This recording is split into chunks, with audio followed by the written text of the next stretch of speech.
Martinsburg scoring on each of their first 3 possessions, looking to add to the lead on this possession, and we have illegal procedure that will go against Martinsburg. Apparently, Malachi Brown had lined up in the neutral zone and then backed up, or at least the near side official says maybe he flinched in some way. I don't know.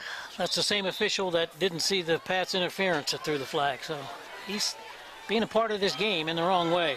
4 penalties, 45 yards now on Martinsburg. On 1st and 15, receiver screen near side, caught by Malachi Brown. Wrestles his way forward as he's able to drag Cyrus Traw back to the 45. And now a late penalty marker is down from our near side official. That's going to be a late hit from number 27 from Parkersburg, who actually, I think the worst part of the hit came to his own player, who was getting up off the ground, number 32. Parkhurst. So that's going to be a 15-yard penalty. That's going to give the Bulldogs a first down. Wait a minute. No, they're calling that on Martinsburg, bud. Oh my goodness. They're calling it on one of the linemen. Oh my. So again, that seems to come at the end of the play, which was a 2-yard gain, minus 15 for unsportsmanlike on Martinsburg, or a personal foul on Martinsburg. It's going to move the ball all the way back to the Bulldog 40-yard line. They have to get all the way to the 32 in order to get a first down. So it is 2nd down and 28. Again, that came at the end of that last play, so it was a dead ball, meaning the play counted. Boy, and the Dogs have now been penalized 5 times for 60 yards on 2nd and long. Handoff, Naeem Kearney bounces around in the 2nd tier of that defense for Parkersburg South. Eventually gets driven backwards and wrestled down pretty much right back at the line of scrimmage. He had gained about a yard or 2, kind of got bottled up, tried to work his way out, and ends up with no gain. It's 3rd and 28. Still got plenty of time here and plenty of room. If you're Parkersburg South, you still got to play it nice and soft. You don't want to get one of these receivers running in the secondary. 4 carries, 15 yards in the early going for Naeem Kearney. Again to the left of the quarterback. Banks wants to throw over the middle, overshoots his intended target, in and out of the hands of the defensive back, Donathan Taylor. He's a 5'10 senior DB. Had a chance to pick that one off, but it's incomplete. And we've got a Bulldog down back at the 30-yard line. It is one of the offensive linemen, Matthew Bednarski, who remains down on the field after the incompletion. Martinsburg now 1 of 3 on 3rd down conversions today. And for the first time today, the Dogs will have to send the punting unit on. Vic, 1, 2, 3, 4, 5 games this season. Martinsburg has not had to punt at all. They've had 1 other game where they've punted once, and 3 other games, make it 4 other games, where they've had to punt only 2 times. The most punts in a single game this season has been 3. Yeah, it was amazing because this might have to go down as maybe the worst series, single series they've had all season. Nothing seemed to go right. I mean, on top of the penalties and the good defense played by Parkersburg, maybe the worst as far as production is concerned. We understand they are continuing to work on those technical difficulties, and we are back on our regular television feed through TV 10 and through WRNR TV on YouTube. But still dealing with some sound issues as a part of that. So thank you guys. Again, Mike Hornby, Matt Crawford working hard back at the studio to try to get those things figured out for us. It's been a tough Saturday afternoon on this Saturday after Thanksgiving. 34 seconds left in quarter number 1. Bednarski over to the bench there. See his dad came over to see him. Try to check on, see what's wrong. Seems to be a shoulder injury. So sign on to punt, takes that snap, a little bit of a roll to his right side. He gets that punt out of there, and we've got some sort of roughing or running into the kicker, as it was Levi Rice who was trying to block that kick. It'll be a 5-yard penalty. So now the coaching staff for Martinsburg has to decide, do they want to take the penalty or take the result of the punt, which the punt was down at the 24-yard line. Well, obviously it's just not going to be any advantage for you there. You go ahead and just decline that penalty and give them the football. Yeah, it's 36 yards without a return on the punt. And so Martinsburg will decline the penalty, take the result of the play. And good grief, we still have 25 seconds left in quarter number 1. It seems like this quarter has taken forever. This will be the 4th offensive possession for Parkersburg South. Martinsburg has had 4 possessions already themselves. So into the game, Selman will come in for Bednarska, who's still on the bench there having a little injury problem. There is the snap back to Penn, the handoff to the tailback, straight ahead running for Devin Gaines, and he's going to gain only about a yard to the 25. Again, that Bulldog defensive front really controlling the line of scrimmage. Bryce Morris on the hit initially. That'll be the final play of the first quarter. So there we go, the clock winding down to zeros at the end of 1 in this state class AAA semifinal. Martinsburg leads Parkersburg South 21-6. We're back in 60.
Along with Vic Holmes, I'm Matt Miller.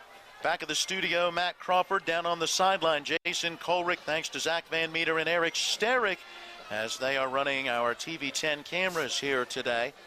Second down and about 9, maybe 9.5 coming with the football at their own 25-yard line. Parkersburg South now moving from right to left.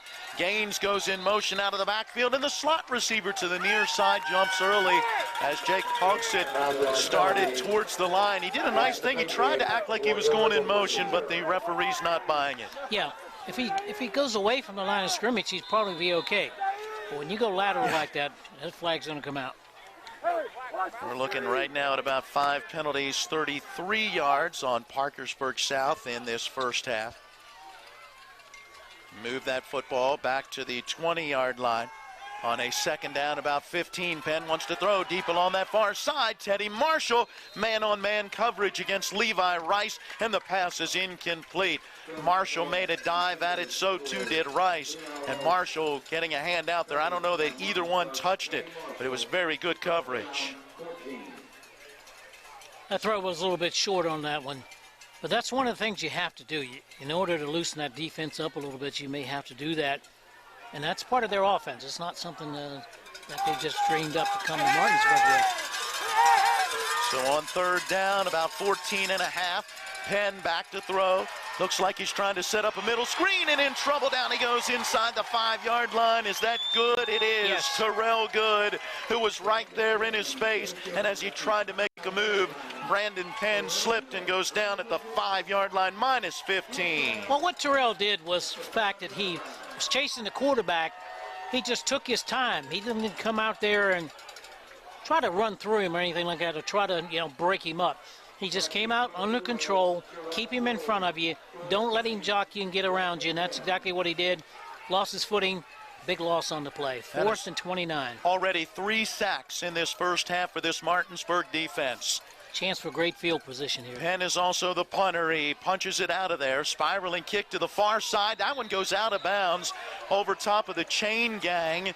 That's going to probably be somewhere around the 20-yard line. Well, they mark it at the 22, and that punt ultimately covers about 15 yards.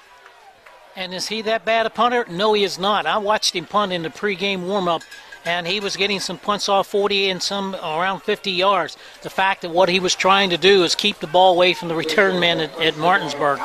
Again, with all the weapons they have, then you're afraid to even punt the football to them. Yeah, Gerard Bowie, prolific punt returner in the state of West Virginia. 12 returns, 6 touchdowns, a long of 99 coming into today, and his first punt return went pitch play to the right side to Kevon Warren, breaking tackles down inside the 5, twisted around and thrown down backwards at about the 2-yard line. Strong run for Kevon Warren. Kevon Warren backing up and picking up an extra 5 yards as he was being tackled. Good offensive play that time and stretched that defense a little bit. 2 carries, 56 yards and a touchdown. It continues that incredible average per carry. First down and goal to go. About the 1.5 yard line. We'll call it 2. Naeem Kearney back out there now at tailback as they'll do the little jet sweep to Gerard Bowie as he came in motion from left to right. He takes the handoff, finds the lane, cuts, and gets into the end zone for the Martinsburg Bulldog touchdown.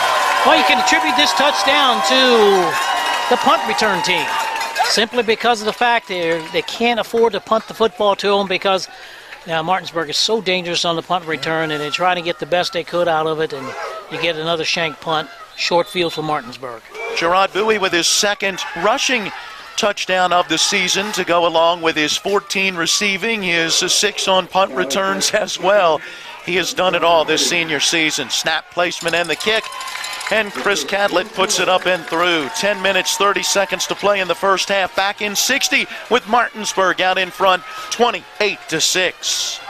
My name is Monica. I'm an elementary school teacher. My name is Mitch. I'm a graphic design specialist. We have 4 children. Currently we have life and auto insurance with Erie. Our agent is helping us to move our homeowners insurance to Erie as well. They've always been a good company and good customer service. If anything ever happens to me, my family will be protected. Your local Erie agent in Martinsburg is Smallwood & Small Insurance. Get a quote at smallwoodandsmall.com.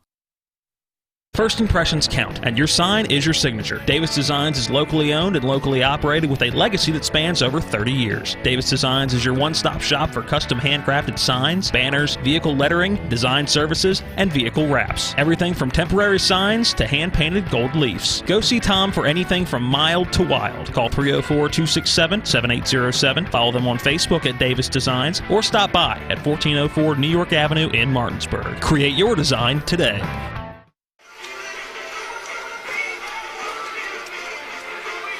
Again, thanks to Matt Crumbs-Crawford back at the studio. Mike Hornby back there as well, working hard along with our guys here on site, Zach Van Meter, Eric Sterick, to get our streaming video back up. Ensuing kickoff coming down today along the near side, numbers at about the 5-yard line. He turns back upfield. Boy, there's no place to go. That's Kai Walker all over him, getting some help from Anthony Smith. They'll snow him under at about the the 10-yard line.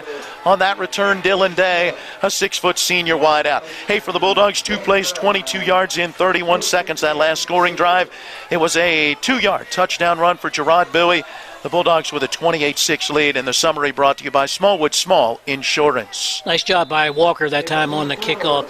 Again, people do not run them back against Martinsburg as well. Great job on the kick team. From their own 10 on first down, Brandon Penn going to hand it off. That's Gaines right up the middle. Met, hit, driven down a pair of linebackers. That's Quentin Brown and Bryce Morris. And he'll get back to the line of scrimmage, and that's about it. 10 minutes, 10 seconds go. Second quarter, 28-6. Martinsburg leads it. And Parkersburg, Matt, this might be the telling series right now.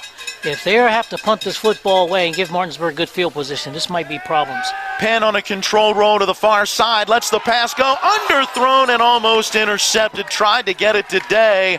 Coverage out there along the far side by, I believe, the outside linebacker, Braxton Todd. And it was Todd who got his hands on it, but could not bring it in. Boy, there was an opportunity there for a big turnover. Yes, it was. Big play coming up here now, 3rd and 10. The ball's back on the 10-yard line of Parkersburg. Gains wide to the right of the quarterback, 2 receivers each way. Penn to throw, deep along that far side, and throws it out of bounds and incomplete. Great coverage by the Bulldogs. Anthony Smith actually running into Teddy Marshall as 2 receivers were in that general vicinity. It was intended for Day, and it was Teddy Marshall who was out there along with Malachi Brown in that man-to-man, getting the help from Smith, the free safety. Well, this is what you can't do against Martinsburg. You can't get behind against this team because now you don't have too many other things you can go to. For example, now you're going to have to punt it away, give them good field position, probably again on this punt. Let's see how they punt this one. See if they try to coffin corner or shank it or whatever they do with it. Penn from the goal line shoots it straight up the elevator shaft. It is coming down at the 25 and then taking a Parkersburg South roll out to the 30-yard line, and that punt covers 20 yards. Well, Martinsburg would be in trouble if they were punting the football and giving Parkersburg the football at the 30-yard line, much less this offense. Again, what makes that punter not a bad punter, it's just a guy who has gone all season long punting the football probably well, as we saw in the pregame warm-up. But now all of a sudden you got a team that returns the way they do. You don't want to punt it to them, and consequently you get a lot of bad punts. Well, there it is. Your first punt covered 33 yards, but the return was 38. Since then, 22, 15, and 21 yards on the punts.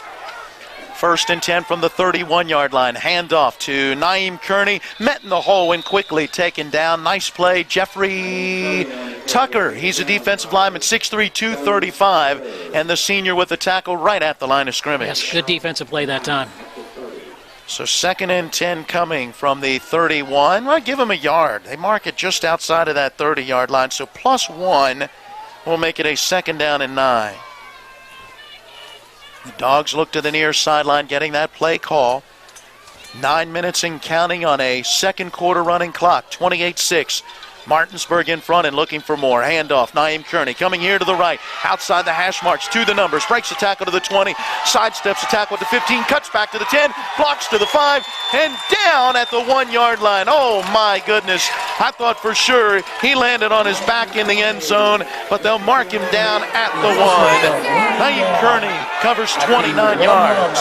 Oh, Jason, could you see that? Was he in the end zone, or how close was it? That was an absolute terrible call. Yeah. In the end zone. You know, we're 50 yards away, and we could see he was in the end zone. Yeah, he was clearly in the end zone. Wow. So mark it down at the 1-yard line. 1st down, goal to go from there. 7 Bulldog first downs in this first half. They have scored on all but one possession and ready to add another here. There is the handoff going to Naeem Kearney. Kearney breaks a couple of tackles in the backfield, stays on his feet, driven sideways, and eventually taken down on the play by Donathan Taylor. Let's see where they're going to mark progress. It looks like it'll only be a loss of a yard back to about the 2. That play snuffed out nicely by the Patriots. 2nd down and goal to go. Ball now on that far side hash mark. 8 minutes to go here in the first half. 28-6 our score. Now some movement along the defensive front line, and it looks like Parkersburg South got into that neutral zone, and that will be a 1-yard penalty. It'll move it back down to the 1-yard line. Unofficially 6 penalties, 34 yards now on Parkersburg South in this opening half of play. So from the 1-yard line, it is a quarterback keeper trying to find some room to the right. Elijah Banks quickly wrapped up and taken down. Another loss on the play. And there's Braxton Amos. We've called his name a couple times already. He's got another tackle for loss.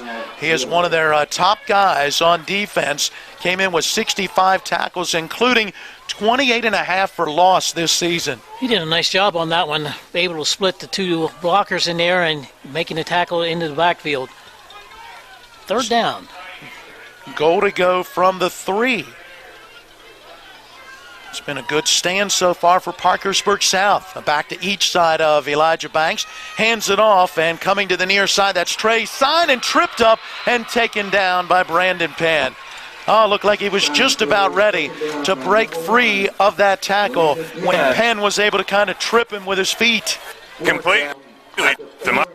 Hang on, I can't hear you, Jason. You're going in and out. Can you hear me now? I got you. Isn't tripping the penalty because he was on that play? I guess in the course of making the tackle, they don't call it. Not the guy on this side, anyway. All right, 4th down and goal to go. Football at the 3-yard line. Martinsburg will go for it.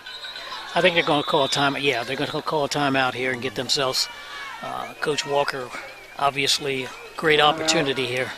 Well, timeout on the field. Second timeout that Martinsburg has taken gives us a chance to say thank you to our sponsors, Hagerstown Ford, the Berkeley County Health Department, Panhandle Dumpsters, Mirius Group, and Ameriprise Financial, Miller's Honda, Johnny's, Bechtel Jewelers,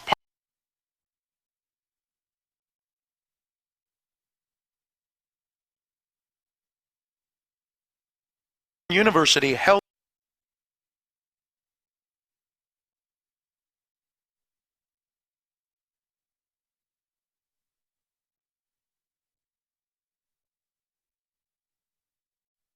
If Martinsburg holds on right now, leading 28-6, they'll go to Wheeling Island Stadium next week, and we'll be on the outside looking in. You'll have to get your coverage from WV Metro News out of Morgantown. Let's see what we get as Martinsburg comes from the sideline, ready for a 4th down and goal to go from the 3. Vic, the Dogs are 1 of 4 on 3rd downs today.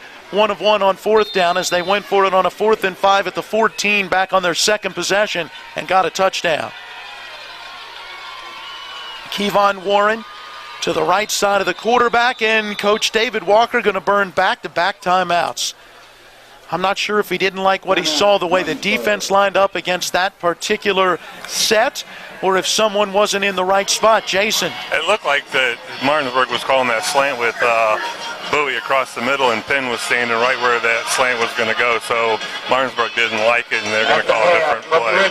Sideline reports are brought to you by Mike Folk for Governor Accountable, Ethical, Responsible. Learn more at folk4wv.com. Paid for by Michael Folk for Governor.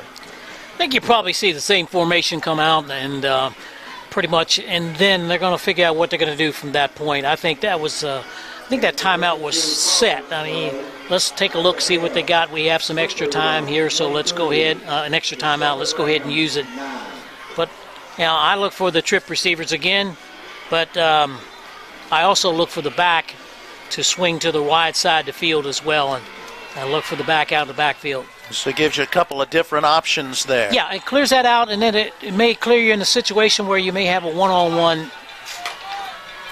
Here we go as the Dogs line up, and they're just going to run it with the quarterback, and Elijah Banks gets to the goal line. He's in. It's a Martinsburg Bulldog touchdown. It took a moment for the official to put his hands in the air along the near sideline, but that is just a great push by the offensive line and a strong run by a big quarterback as Banks goes 6'2", 210 pounds. Well, yeah, how many high school quarterbacks do you run into, and especially around here, that size, and just a good job. That's probably the hardest I think I've seen him run this year. He just simply put his head down and just bored the hole right up through there. Great job that time by the offensive line. Catlett for the PAT. It is up and it is through. 6 minutes, 17 seconds left in our first half. We'll take a 60-second break with Martinsburg leading 35-6. Hi, this is Eric from Hagerstown Ford. I keep telling you that Hagerstown Ford has completely changed the car buying experience forever. And with a return policy easier than Walmart, Hagerstown Ford has a goal to deliver 350 cars and trucks per month. And when I say deliver, I mean deliver to you, where you are, just like Amazon does.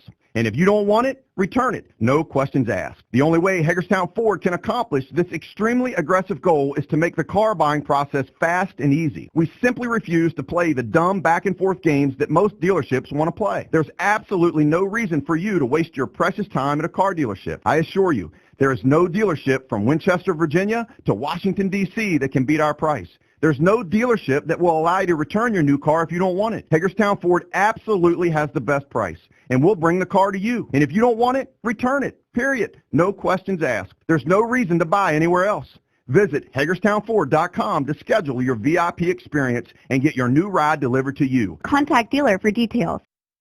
In just a moment, brought to you by Smallwood Small Insurance, your total insurance solution. 121 Administrative Drive in Martinsburg. First, the ensuing kickoff.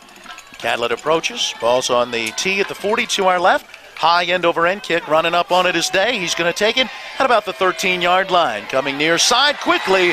Grabbed and thrown down. Boy, great special teams tackle. Braxton Todd able to grab and bring down Dylan Day very quickly. Well, for the Bulldogs, a 6-play, 31-yard drive in 3 minutes and 16 seconds.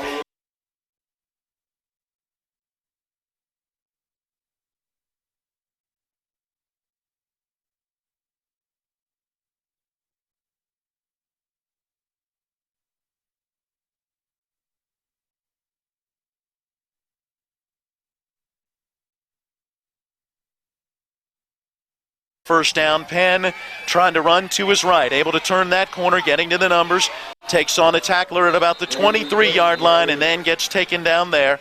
Mark his progress for a gain of 5. Vic, how about these numbers? I was looking at it this week, getting ready. 532 points have been scored this season by Parkersburg South. That's an average of 44 points a game. This is a darn good football team, but listen to this number. Martinsburg has scored 502 points in the first half this season, which is an average of 42 points in a half this year. That's absolutely scary. From their own 23 on a 2nd down and 5. Penn to throw along the near side. Has an open receiver. Grabbing that one is Hogsett down the near sideline to the 40, to the 30. Tries a cut back there and gets twisted down by Dorn Smith. Has someone lost? The young man, Jake Hogsett, 5'11", and the junior got behind the defense and made the grab. Well, that time it was one of those situations where two guys ended up defending one receiver and no one picked up the other receiver. 5 minutes, 24 seconds go to first half, and Parkersburg South will have it at the 28-yard line of Martinsburg. 49 yards on that pass completion. Penn wants to throw, rolling far side, lets it go. Receiver with that catch, and Teddy Marshall very quickly up to wrap up Levi Rice and help force him out of bounds. Mark him at the 20 for a gain of 8 yards. Awfully soft coverage on that one, that play. I'm not sure what I'm sure they're not defending the goal. I think you got to continue to play your regular defense as much as possible. Penn wants to keep it on this 2nd and short, coming here to the left side, gets tripped up and taken down pretty much right at the line of scrimmage. Trey Sign, Bryce Morris, the two that helped to drive him sideways after Braxton Todd, one of the other linebackers, in on that tackle, and I believe it was Bednarski as well. So Penn got back to the line of scrimmage. We'll call it a 3rd down and 2, and he wants to throw. Rolling far side, lets it go. Day with the catch inside the 10. Makes one man miss and then gets wrapped up. Textbook tackle for Anthony Smith. They'll mark him at about the 8. 1st and goal coming. I think a little bit of relaxing a little bit defensively. Those are throws where receivers have been able to catch the football and then turn around and go upfield. I think, I don't know if they're looking at the scoreboard or what, or the time. 1st down, goal to go from the 8. Penn going to keep it, twist his way forward as he gets down to about the 6-yard line, and I stand corrected. The line of scrimmage started at the 9, so that will be a gain of close to 3 down to the 6. 4:15 on the running clock. 2nd quarter. 2nd down and goal to go. Penn wants to throw, rolling near side, now lets it go. Intercepted in the end zone. Picking that one off is Malachi Brown. Brings it out, stays on his feet, and then gets spun down at the 20-yard line as Devin Gaines was able to tackle him and bring him down. A real good series there for Parkersburg South, but a mistake at the end. And a great job there on the interception. And I'll tell you what, he almost broke that one.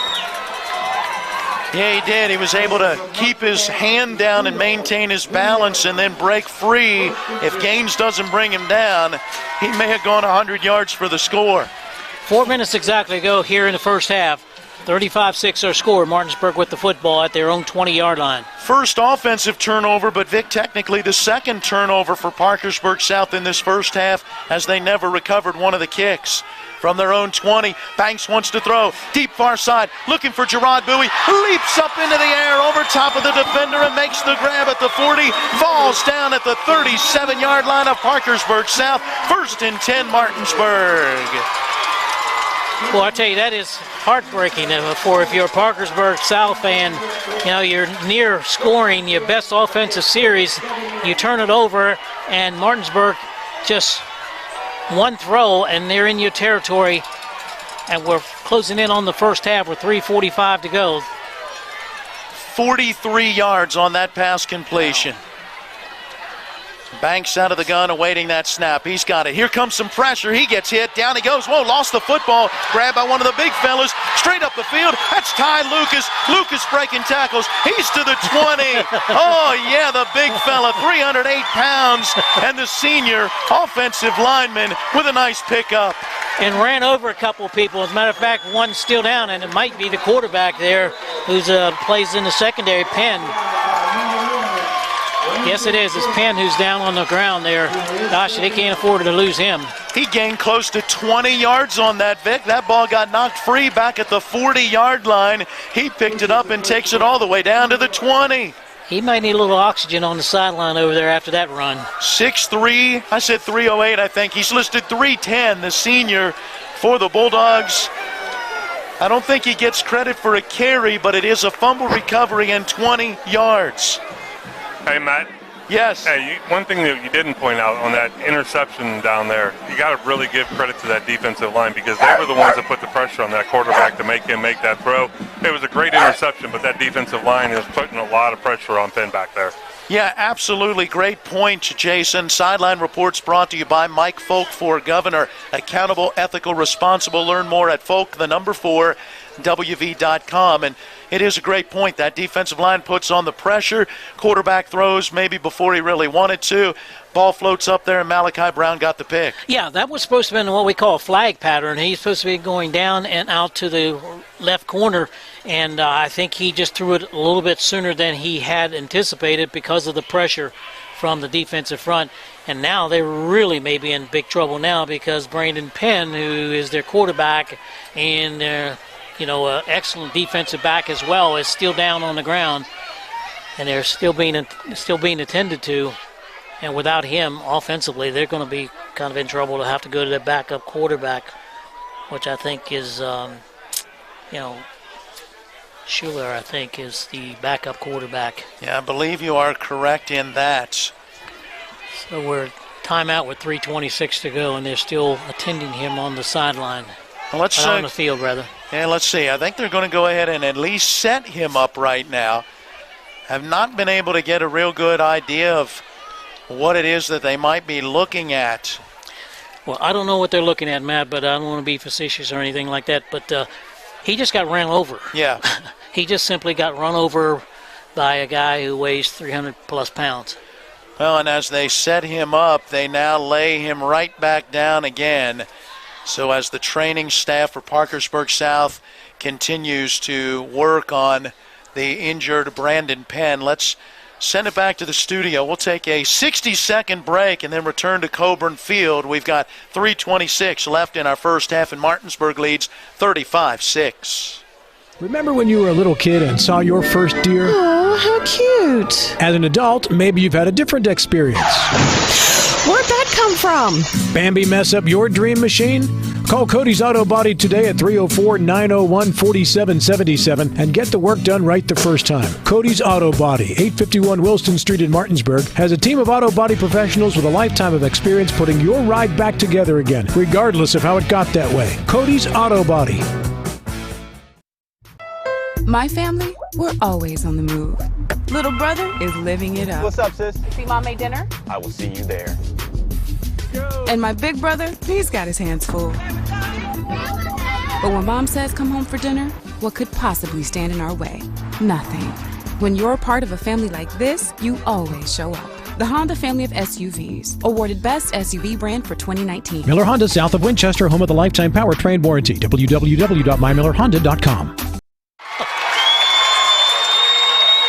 Well, all that waiting for an injured player, and about the time that they get him off the field, we took our break, and just as we're coming back, Elijah Banks on 1st and 10 from the 21 throws into double coverage in the deep back near corner of the end zone, and Gerard Bowie simply let a defender go by, kind of leaped up into the air and cradled the ball into his chest for a Martinsburg Bulldog touchdown. And I don't think either one of the defenders even knew that he had caught the football. One, I don't think even knew that the ball was thrown in his direction. Great throw, great catch. Extra point attempt for Catlett is up, and it is through. And Martinsburg puts more points on the board. And Vic, they're right at what they averaged this season, 42 points in a half. They lead it 42-6. Well, just another great throw and even a better catch. This offense has been clicking all year long. And the thing about it is, it doesn't matter where they are on the field because of the fact that they can cover so much field in such a short period of time, as we saw in a couple of long throws, and of course we've also seen on the runs as well. 42-6 here, and we got 3:13 left to go here in the third quarter. And let me tell you, this is not one of those everyday football teams. This is a good football team that Martinsburg is beating here today. And they're really going to have some offensive problems now because of the fact that they're losing, obviously, I think, not obviously, but presumably, the best player they got on the field is probably not going to be back here the rest of the ball game, at least not in this series anyway. Well, they drive for Martinsburg after the interception in the end zone for Malachi Brown. 3 plays, 80 yards. Took them 47 seconds. A pass of 43, a fumble return pickup or fumble gain of 20 yards for the big fella Ty Lucas, and then the 21-yard touchdown pass. I mean, wow, it was just a quick big 3 plays as Martinsburg's now up to 11 first downs, and they have scored on 6 out of 7 first half possessions. Catlett approaches, kicking from left to right from the 40, high end over end kick. The return man's going to take it at the 12-yard line. Starts up the far side, hash mark. He gets out beyond the 20 to about the 23, and then it's Donathan Taylor getting spun down at the 24-yard line. And it looks like it will be Schuler who will be coming in at quarterback. He wears the number 9, Samuel Schuler. He's 5'10", 185. He's a junior. You got to imagine he's the future for this team after Brandon Penn wraps up his senior season. So from the 25-yard line, handoff going to Gaines, met in the hole by Trey Son, and a whole host of Bulldogs eventually able to wrap him up and bring him down.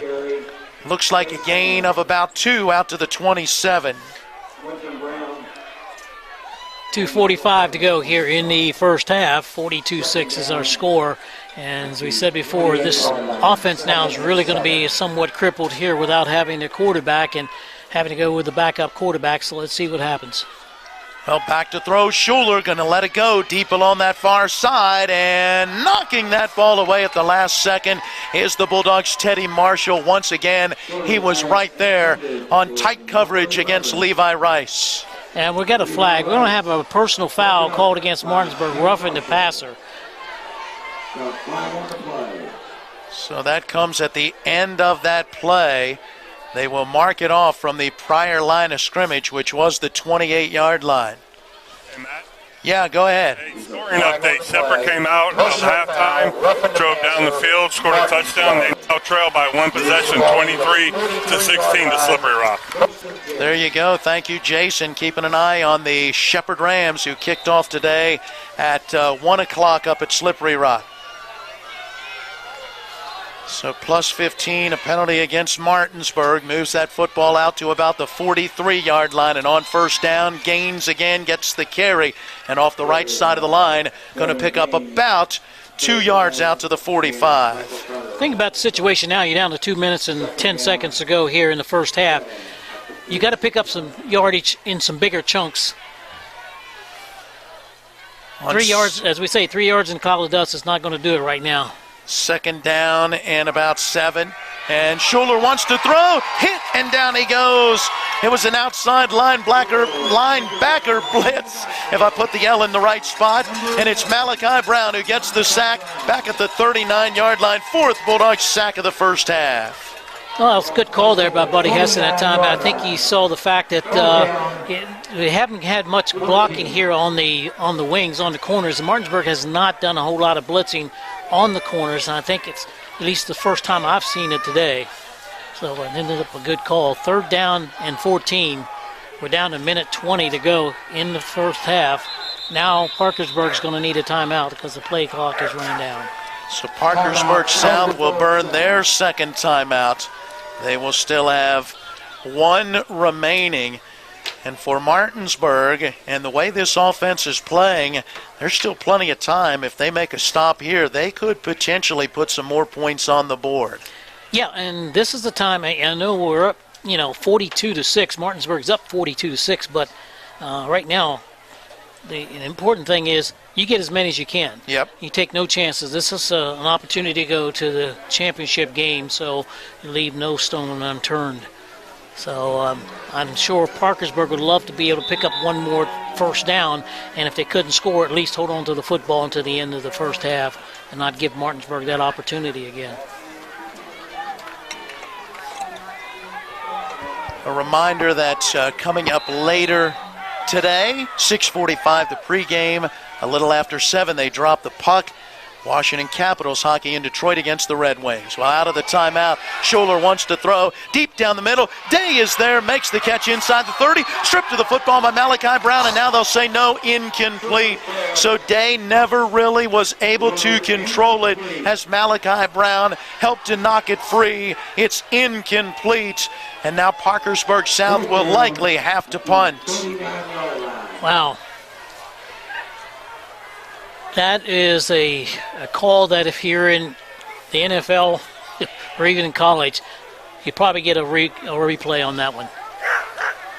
That's a nice little sidearm pass he threw right there. It almost looked like a Mahomes pass. Well, I was watching him in the pregame warm-up as well, Jason. That's the way he throws.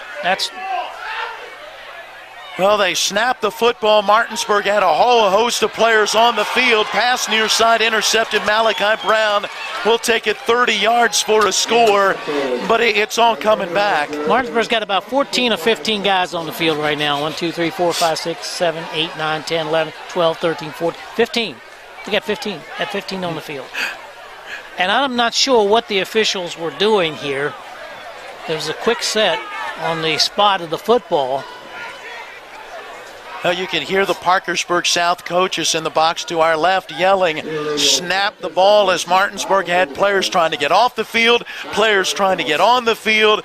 Hey, it was a whole mess going on. I mean, Martinsburg clearly is expecting the punt on what would be a 4th and 14, and instead, Parkersburg South kind of lined up in a regular formation. So the Bulldogs with a 5-yard penalty, and you still would expect a punt here. 7 penalties, 80 yards called on Martinsburg in this first half. And now on 4th and about 9, back to throw. Scholler over the middle, and it is caught or incomplete. Hang on. The receiver was Jake Hogsett. Hogsett was being hit and brought down. He had not yet hit the ground as the ball came free. He's still short of the first down anyway. They're going to set the football down at about the 47.5. They'll measure, and from here it looks like he didn't get it. But at the same time, it looked like the ball came free before he ever really hit the ground. Well, Martinsburg can get their offense ready because it's short of the first down anyway from this vantage point. That's a heck of a catch. Yes. As Anthony Smith was right there and eventually was trying to make that tackle when it looked like that ball came free. They'll stretch it out, and he didn't get it.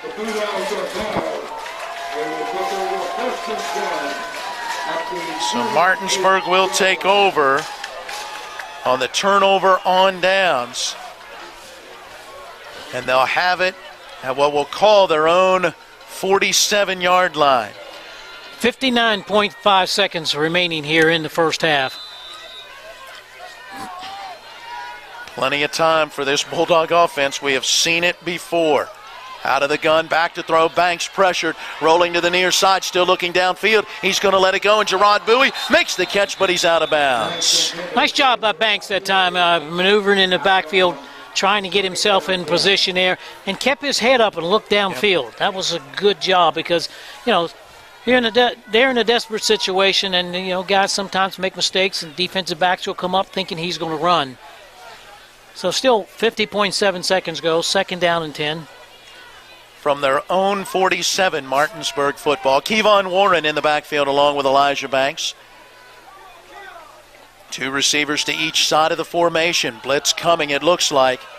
See if Parkersburg South will back out of it as the Bulldogs look to the near sideline and get the play call. Banks awaiting the snap. He's got good protection. Going to throw it deep over the middle and incomplete. He was looking for Anthony Smith to continue down that far side of hash mark. Smith ran a little more of a post pattern. Yeah, he changed his pattern on that one. I think the defensive player kind of cut him off, so he changed his pattern. You can't do that to your quarterback. It's a timing pattern, but that happens. That'll bring up a 3rd down, 3rd and 10, still with 44.5 seconds to go. 8th first half possession for the Bulldogs. Might be a good time here for a screen. And remember, Martinsburg will get the football to open the second half as they deferred. Going to line up 3 receivers here to the wide side right. A single receiver, Malachi Brown, to the short side left. Kevon Warren in the backfield beside of the quarterback. Banks wants to throw, lets it go. That's a middle screen, and Anthony Smith can't handle it. A late shove comes from Jeffrey Tucker, sending Smith to the ground. Bulldog fans wanted a call, but not going to get it. It is incomplete, and now Martinsburg faces 4th and 10 at their own 47. 39.9 seconds to go, and Martinsburg's offense is going to stay out there. They're going to go ahead and go for it here. Well, they've had success on 4th downs, and the way the defense is playing and the small amount of time on the clock, not really afraid of giving them the football back at this spot on the field. And there's no need to punt the football. It's not you're going to defend. So from their own 47 on a 4th down and 10, handoff to Kevon Warren. Coming here to the near side, breaks the tackle now with a blocker out in front. He's got the 1st down. Dragged down from behind by Devin Gaines, who will make the stop inside of the Parkersburg South 40 at about the 37-yard line. Got to line up real quick because after they set the change, the clock will start. 30.9 seconds to go. And we'll let you know again that Brandon Penn, the quarterback, is being taken to the hospital there, and we hope him the best. 15 yards on that carry for Kevon Warren, and here we go. Banks wants to throw. Deep down the middle, looking for Malachi Brown. Leaps and cannot make the play as he tried to go over the top of Donathan Taylor. Double coverage back there. Not only Taylor, but Day was there as well. And by the end of that play, you had one of the linebackers, Brent Parkhurst, back there also. Well, believe it or not, on the backside, he had a couple guys who were kind of open as well. So 14.5 seconds to go. You got time for probably 2 more plays. For Banks, he is now 7 of 14 for 123 yards, but has misconnected on his last 4. 2 receivers each way. Man comes in motion, Gerard Bowie to the near side, and now a penalty marker down from our head referee behind the play. And we have a procedure against Martinsburg. I didn't see it. Unless maybe the center moved the football, because now I'm noticing that our umpire behind the linebackers threw it as well. So maybe there was a flinch on the snap or something. So -5, going to move it back to the 43-yard line of Parkersburg South. 2nd down and 15, Bowie again in motion. Banks to throw, deep along that far side, and Teddy Marshall dives and makes the grab, landing at the 1-yard line. And Martinsburg has to rush down the field once they get everything set up. No timeouts for the Bulldogs with 7 seconds left. Oh, they'll have time to do it because the chain gang hasn't gotten there yet. They've got to wait for the chain gang to get set, even though all they need is the stake down there. But he's got to get down there, put the stake in. Now the clock starts. Now they run it, and there is the snap and the spike, and it's incomplete. And Martinsburg will face a 2nd and goal from the 1 with 4.5 seconds left. You got to go for the touchdown here, right? No need for a field goal. Oh, yeah, no question. The incompletion on the spike. And now Martinsburg will get the play in that they want from the 1-yard line, leading 42-6 with 4.5 seconds left in our first half. Actually, there's still enough time for 2 plays here, 4.5 seconds. There really is if you throw quick. Up, they're going to run it, and Banks is going to step in. He went over top of his left guard and tackle, and they just shoved that defensive line into the end zone. 3 touchdown runs in this first half for Elijah Banks, a pair from 1 yard out and one from 3 yards out. He has thrown for 1 as well, and in touchdown runs for Gerard Bowie and Kevon Warren, and it is all Martinsburg in this one. 10 rushing touchdowns now this season for Banks. It comes on the final play of our first half. Snap back to Trenton Sherman, the hold down, and Catlett adds the PAT, and we reach the intermission with Martinsburg out in front, 49-6. Mason standing by with head coach David Walker. Coach, your thoughts on the first half? I mean, we're playing really well on both sides of the ball, and we've come up with some big plays, which has been huge for us. Coach, your offense just keeps on rolling. Very impressive, both balance. Well, we've got skilled kids. I mean, we're just trying to get them the ball. The problem is we only got one football. Coach, we'll talk to you after the game. There you go, Coach says just one football and too many skilled players. But not a bad problem to have. We've said that all year long. You know, if you had about 4 or 5 footballs, they'd be averaging about 200 points a game. Boy, how about that last drive? 8 plays, 53 yards in 59 seconds as they get the touchdown and go into the locker room with the lead at 49-6. We'll come back and tell you all about it as we get into our halftime activities brought to you by the Joe Ferretti Law Offices. A 2-minute timeout, and then we return to Coburn Field. It's West Virginia High School playoff football on Talk Radio, WRNR, and TV 10. The level of care that I got at WVU Medicine was top-notch. If you're not progressing in healthcare, you're falling behind. It's really an integration, looking at a clinical care network, looking at the good people who can help push the envelope and raise the bar for delivering a quality healthcare product. To have my life back is absolutely a blessing. I am beyond thankful for WVU Medicine. I absolutely 100% have my life back. With 4 new car dealerships and 4 used car dealerships in 3 states, Parsons is the largest used car and fastest growing new car dealer in the tri-state area. Take Parsons Ford with huge savings on hundreds of new Fords, financing from 0%, Parsons' goal of financing for all, and Parsons' famous above-market trade-in allowances that help make Parsons #1 for used cars too. See why so many won't buy anywhere but Parsons Ford in Martinsburg. We became #1 by making you #1 first. Parsons. Shirts, sheets, hand towels, bath towels, gym wear, underwear, or whatever wear. You can't skip laundry, but now you can skip adding detergent. Fill once and wash up to 40 loads. Select Whirlpool washers with Load and Go dispenser. Another way we're shaping the future of care. Black dogs on 3! 1, 2, 3, black dogs! Who let the dogs out? It's time for today's halftime show. We'll recap the scoring, bring you first half stats and analysis, and check in on the action around the Eastern Panhandle and the Mountain State with the out-of-town scoreboard. So let's return to the field and get things started with our Talk Radio WRNR broadcast team.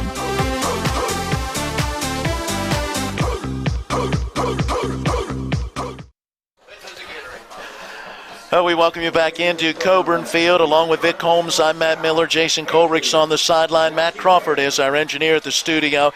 Zach Van Meter and Eric Sterick are operating today's TV 10 cameras. So let's get things started by recapping the scoring in this one as Parkersburg South got the opening possession of the ball game, went 3 and out as the Bulldogs got the first of 4 sacks on a 3rd down and 10 after Parkersburg South was penalized on a procedure call facing a 3rd and 5. The punt covered 33 yards. Gerard Bowie's return covered 38 yards, and the Bulldogs had their first possession at the Patriot 14. 2 plays later, it was Elijah Banks going in from 1 yard out. He completed a 13-yard pass to Malachi Brown to set him up. Banks with the first of his 3 rushing touchdowns in the first half, and Martinsburg led 7-0. Second possession for Parkersburg South, again a 3 and out, and again a sack on a 3rd down and 7. The punt went for just 22 yards as they tried to keep it away from Gerard Bowie. Martinsburg took over at their own 46, and 9 plays later on a 4th down and 5 from the 14-yard line. It was a 14-yard touchdown pass from Elijah Banks to Teddy Marshall, and the Bulldogs took a 14-0 lead. And Vic, at that point, they kind of set the tone for how this first half would play out. Well, it most certainly did. You know, the amazing part about it is the fact that they never really got anything going offensively, and Martinsburg was able to shut down so much of their offense. Again, when their top player, their leading ground gainer and also passer, Brandon Penn, was basically bottled up the whole entire first half. I think he had one carry for 5 yards was the biggest positive that he had all game. And then obviously later on in their second quarter, he gets injured. Then they're really, really struggling offensively. But, you know, one of the things, you know, a team like Martinsburg that you can't get behind. And if you get behind by a couple scores, you really got some problems, because now not only do you have to continue to hold on to the football and pick up yardage, you got to pick up big chunks of yardage because you got to score quickly and often, and you just can't do it against that defense. Well, and after Martinsburg takes that 14-0 lead, they recover what you might call an onside kick. It was a popped-up kick along the near sideline.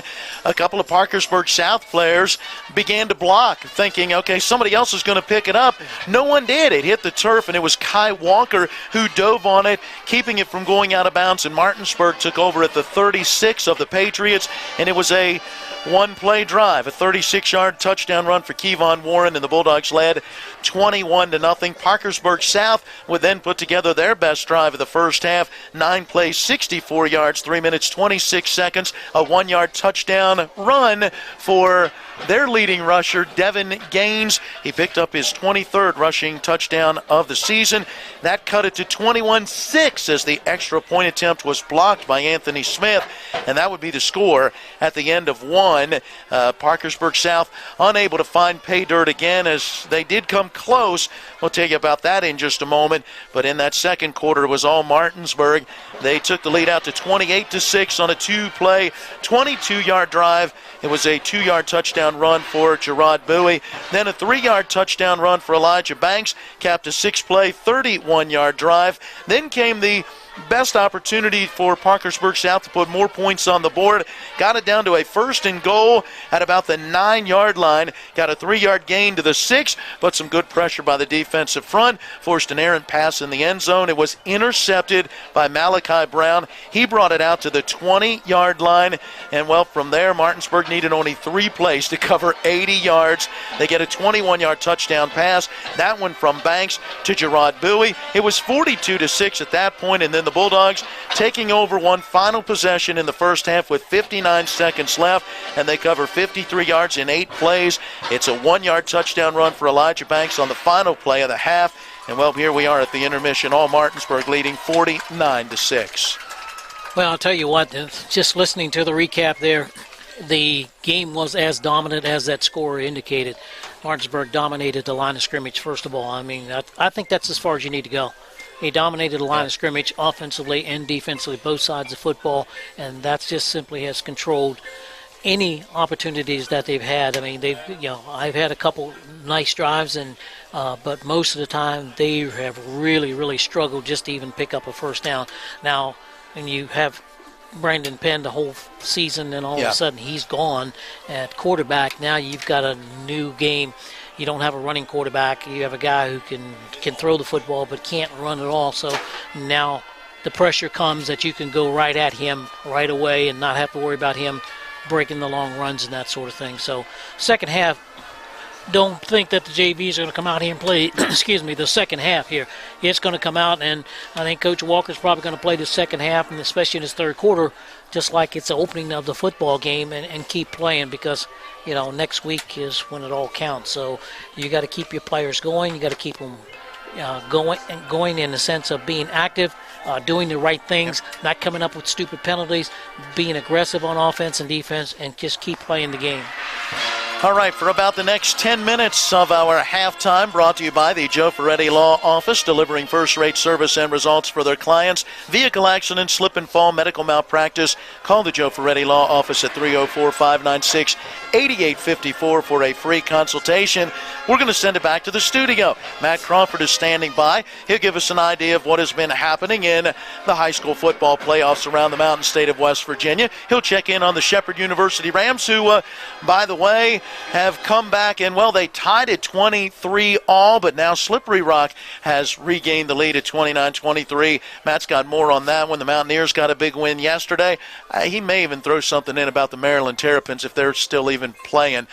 Sorry about that, Matt. Anyway, it's the Halftime Scoreboard Show coming up with Matt Crawford after this brief timeout. We are at the intermission at Coburn Field in this State Class AAA semifinal, and Martinsburg leads Parkersburg South 49-6. For great food and a comfortable atmosphere, come to the Palace Lounge on Edwin Miller Boulevard, featuring the breakfast menu served all day, every day, and weeknight specials from 5 to 9. Monday is burger night, a quarter-pound all-beef patty for $1.50, and fresh wings. Tuesday night is prime rib night, just $14.99, and spaghetti for $8.99. Wednesday is steak night. Thursday, half a pound of steamed shrimp, just $9.99. Friday and Saturday, the chef's special from 5 until 10, and Sunday is wings and tacos. That's the Palace Lounge on Edwin Miller Boulevard in Martinsburg. With 4 new car dealerships and 4 used car dealerships in 3 states, Parsons is the largest used car and fastest growing new car dealer in the tri-state area. Take Parsons Ford with huge savings on hundreds of new Fords, financing from 0%, Parsons' goal of financing for all, and Parsons' famous above-market trade-in allowances that help make Parsons #1 for used cars, too. See why so many won't buy anywhere but Parsons Ford in Martinsburg. We became #1 by making you #1 first. Parsons. If you have been injured in an auto accident or due to someone's negligence and you want to know what your rights are, call Ferretti Law Office at 264-8505 to discuss your claim for free. Attorney Joe Ferretti is prepared to answer your questions and explain your options. Put Joe Ferretti's legal experience and history of proven results in your corner to fight the bullies from the insurance companies. At Ferretti Law Office, we're here to help you win. And welcome into the Halftime Scoreboard Show. Matt Crawford here with you in the Talk Radio, WRNR, and TV10 studios. Again, thank you for your patience earlier. That is what you get for being off, in my case, for 5 days, but everybody off on Thanksgiving and then yesterday, and you get those technical difficulties that just seem to sneak up on you when you're not expecting them. But we appreciate you sticking with us, and luckily that first quarter was one of the slowest first quarters of the entire season, so we were able to get you to the action on TV10 and WRNR TV relatively early in that second quarter. 49-6, the Martinsburg lead over Parkersburg South, that game at the half. Well, the winner of this game will face Cabell Midland, the #2 seed in Wheeling next Saturday in the Super 6. They got the best of #3 Spring Valley, 31-0 last night. So that is the AAA semifinals for you right there. In AA, Bluefield upsetting, I guess you can call it a baby upset. Both teams 12-1, but the 4-1 upset of Bluefield beating the Polar Bears of Fairmont Senior yesterday, 40-24. And Bluefield still awaiting to see who they will play right now. It looks like it's going to be Bridgeport. They're up 23-7 over Oak Glen in the middle of the third quarter, rather. That game moving a little more quickly than ours has gone. Oak Glen, the #6 seed in AA. In Single A, both of those games took place yesterday. It was Doddridge County getting the 27-3 win over #5 Williamstown. Doddridge County, the #1 team. And #10, Wheeling Central pulling the upset over #3 Pendleton County, 27-7. So it'll be Doddridge County facing off against Wheeling Central in the Single A state championship from Wheeling next Saturday. Moving on to college football, Matt teased it a little bit going into this break right before I jumped on the air. Shepherd had come back from a 23-9 deficit at the half. It scored 2 straight touchdowns to open the second half to tie things up at 23. And Slippery Rock came back on the ensuing drive to take a 30-23 lead. Shepherd with the football now in Slippery Rock territory. An incomplete pass up the Slippery Rock sideline, bringing up a 3rd down and 7. The Rock has a 30-23 lead. Some stats from this one so far. Tyson Bajan, 22 for 27 now, 268 yards, 3 touchdowns, 0 interceptions, has lost a fumble in the game. Deontay Glover, 12 carries, 136 yards, has not found the end zone yet, although that is up for debate. He had a long run down the Shepherd sideline that after the instant replay showed he didn't step out of bounds, but that's not a thing in college football yet, or Division II college football yet, so it was ruled out at the 25-yard line, just about the 25-yard line. Shepherd getting 3 instead of 6 that drive. On a 3rd down and incomplete pass from Tyson Bajan to Dylan Brewer will bring up a 4th down and 7. So Shepherd looking like they're going to have to punt the football. Expect a pooch punt upcoming.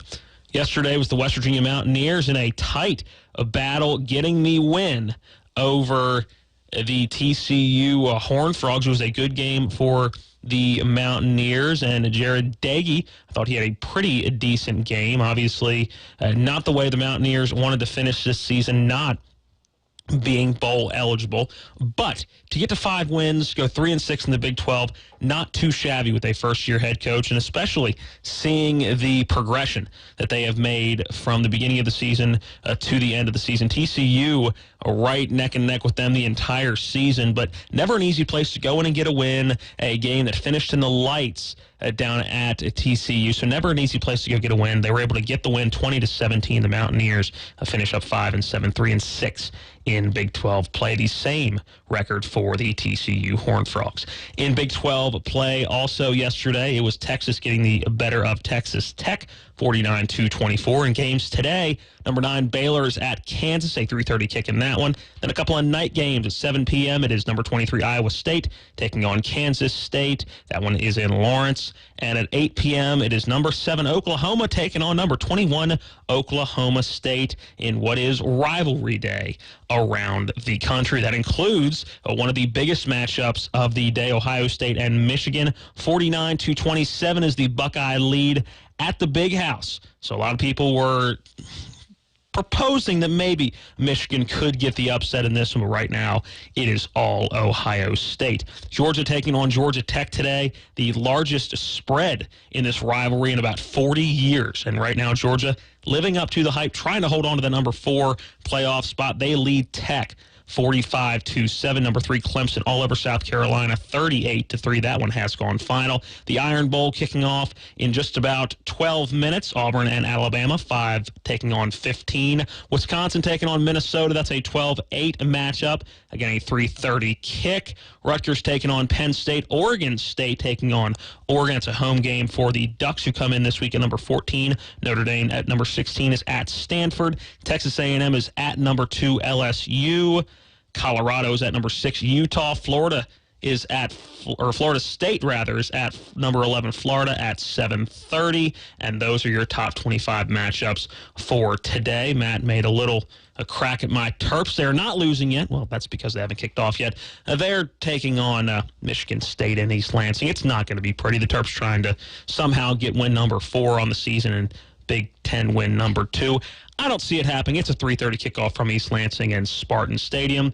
We will see how that one goes. I'm not projecting it's going to be overly pretty in that one. It is the end of the third quarter from Slippery Rock, and it is Slippery Rock 30, Shepherd 23 in that football game. Looking forward to seeing if Shepherd can come back and get that win and move on to the quarter final round of the NCAA Division II playoffs. Well, that is going to wrap up the Halftime Scoreboard show from back at the studio. The second half coming up next from out at Coburn Field. After this quick timeout, we'll send you back out with Matt, Vic, and Jason. Again, this has been the Halftime Scoreboard show.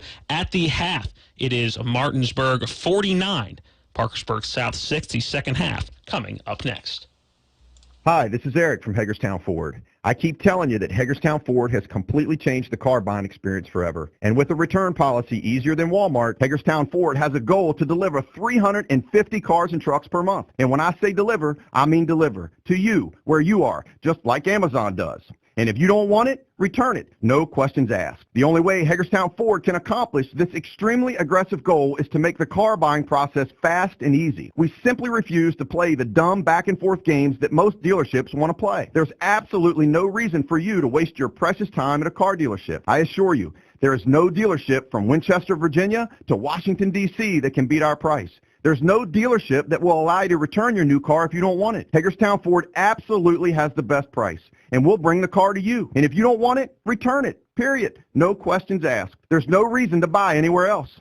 Visit HagerstownFord.com to schedule your VIP experience and get your new ride delivered to you. Contact dealer for details. Over? It's not over until we say it's over. Was it over when the Germans bombed Pearl Harbor? No! After an eternity in the cold trenches filled with the sinew of flesh, when the going gets tough, the tough get going. Men have to dig down deep and grab a hold of anything they can for motivation. Rock's Coffee, a great pick-me-upper. My name is Monica. I'm an elementary school teacher. My name is Mitch. I'm a graphic design specialist. We have 4 children. Currently we have life and auto insurance with Erie. Our agent is helping us to move our homeowners insurance to Erie as well. They've always been a good company and good customer service. If anything ever happens to me, my family will be protected. Your local Erie agent in Martinsburg is Smallwood & Small Insurance. Get a quote at smallwoodandsmall.com.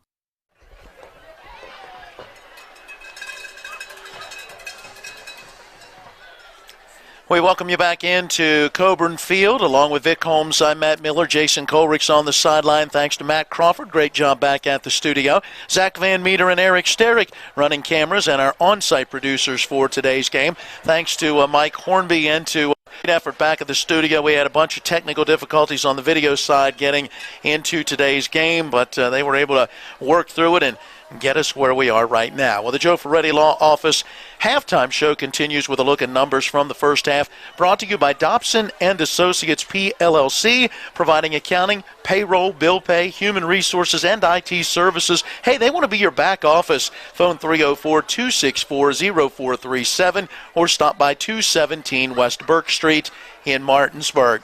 Well, let's begin with Parkersburg South. We had them running 33 plays in the first half, 107 total yards, 3 rushing yards, 104 passing yards. They turned it over once on a, I guess you'd call it, onside kick that Martinsburg recovered, and the other was an interception in the end zone as Malachi Brown picked one off for the Bulldogs. And for Malachi Brown, that was his 3rd INT of the season. Continuing the numbers for Parkersburg South, they were 4 of 9 on 3rd down conversions, but 0 of 1 on 4th down conversions. We had them at 5 first downs in 7 possessions, and they were penalized 6 times for 34 yards.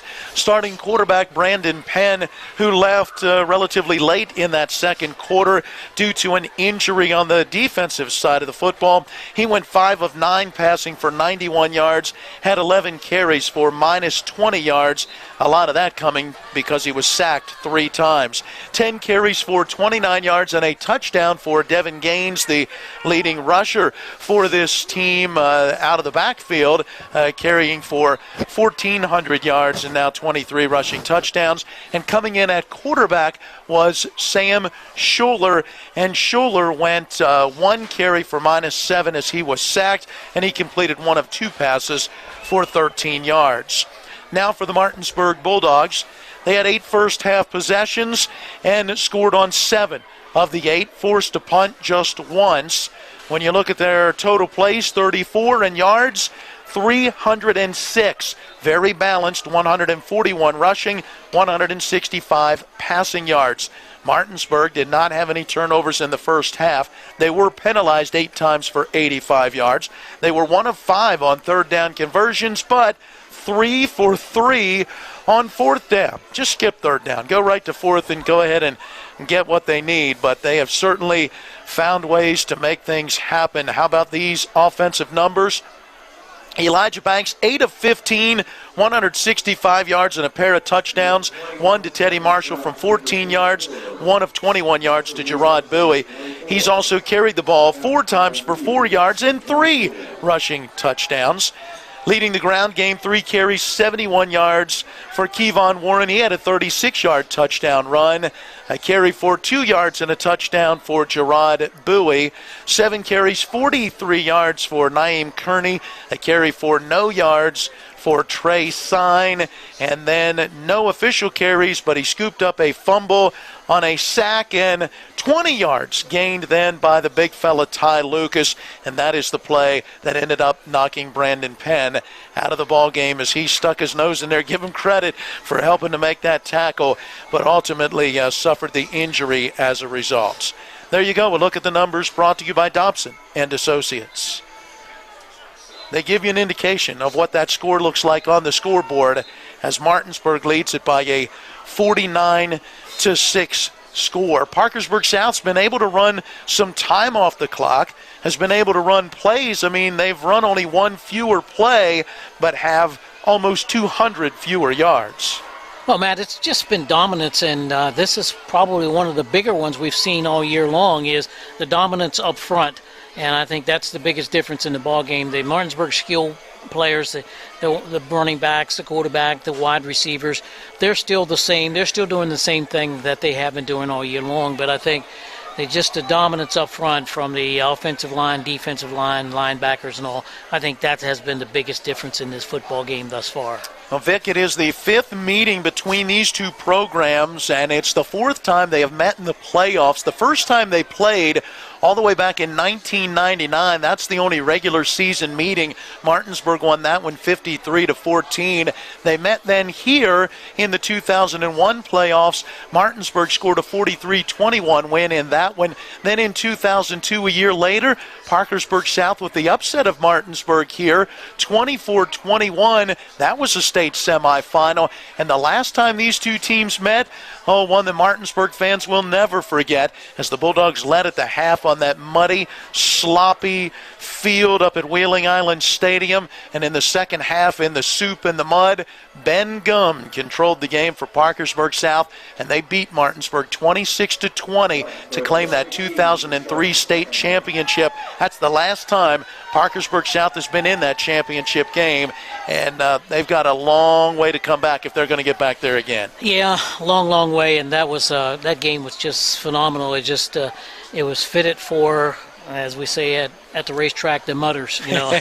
And Ben Gum was a mutter. He was one of those guys that, you know, it was amazing that sometimes you could see him getting ready to get hit, and the defender would slip and fall, and he'd still be on his feet, and it seemed like he always fell forward. You know, he probably went through the whole ball game with a whole lot of mud on the front and nothing on the back, and that's pretty much what it ended up, and that's how basically they won that football game. So getting ready to get our second half underway here. Martinsburg with a 49-6 advantage.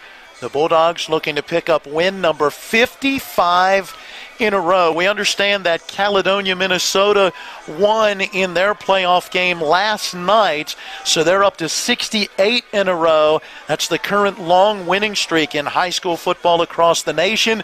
Number 2, these Martinsburg Bulldogs, who will pick up win number 55 in a row. And I hadn't thought much about it until just now, but Fairmont Senior, with their loss to Bluefield earlier, that snaps what I believe was around a 24-25, 26-game winning streak for them. So they're going to drop out of that poll as far as winning streaks across the nation.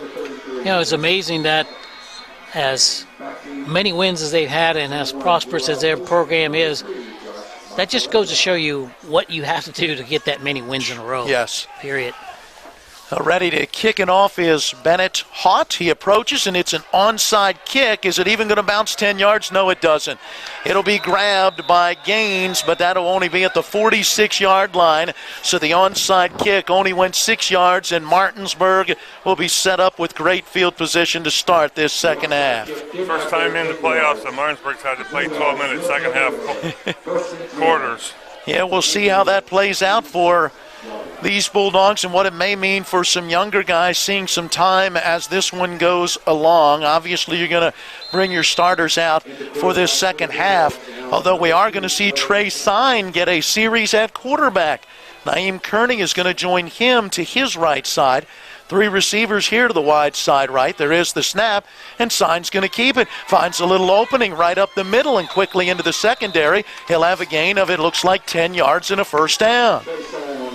So Trey Sign, who had 1 carry in the first half, gets his second carry and picks up 10 yards. And let's see, no, they're going to give him 9, and it'll bring up 2nd and 1. So call it the 37-yard line where they will scrimmage. On 2nd down, Sign will have 2 receivers each way this time. Naeem Kearney again to his right side. Sign takes that snap, rolling near side, looking. He's going to keep, gets to the 30, outside the numbers, down the sideline. He's in! Great blocking by Gerard Bowie and Teddy Marshall, springing Trey Sign to the sideline, and he outruns everyone. 37 yards for the score. Well, it just looked too easy that time. He went untouched, rolled around here to the near side of the Martinsburg bench side, and good blocking, obviously, but it just, no one laid a hand on him. I mean, it wasn't even close. So the Bulldogs continue to score often. Another 2-play drive in the first half, 2 plays, 9 plays, 1 play, 2 plays, 6 plays, 3 plays, an 8-play drive, and now this one, a 2-play drive to open the second half. Snap is back a little high. Nice job as Trenton Sherman goes up to get it and gets it down. And Chris Catlett adds the PAT. And we are, just 41 seconds in to our second half. And we take a 60-second break with the Martinsburg lead now 56-6.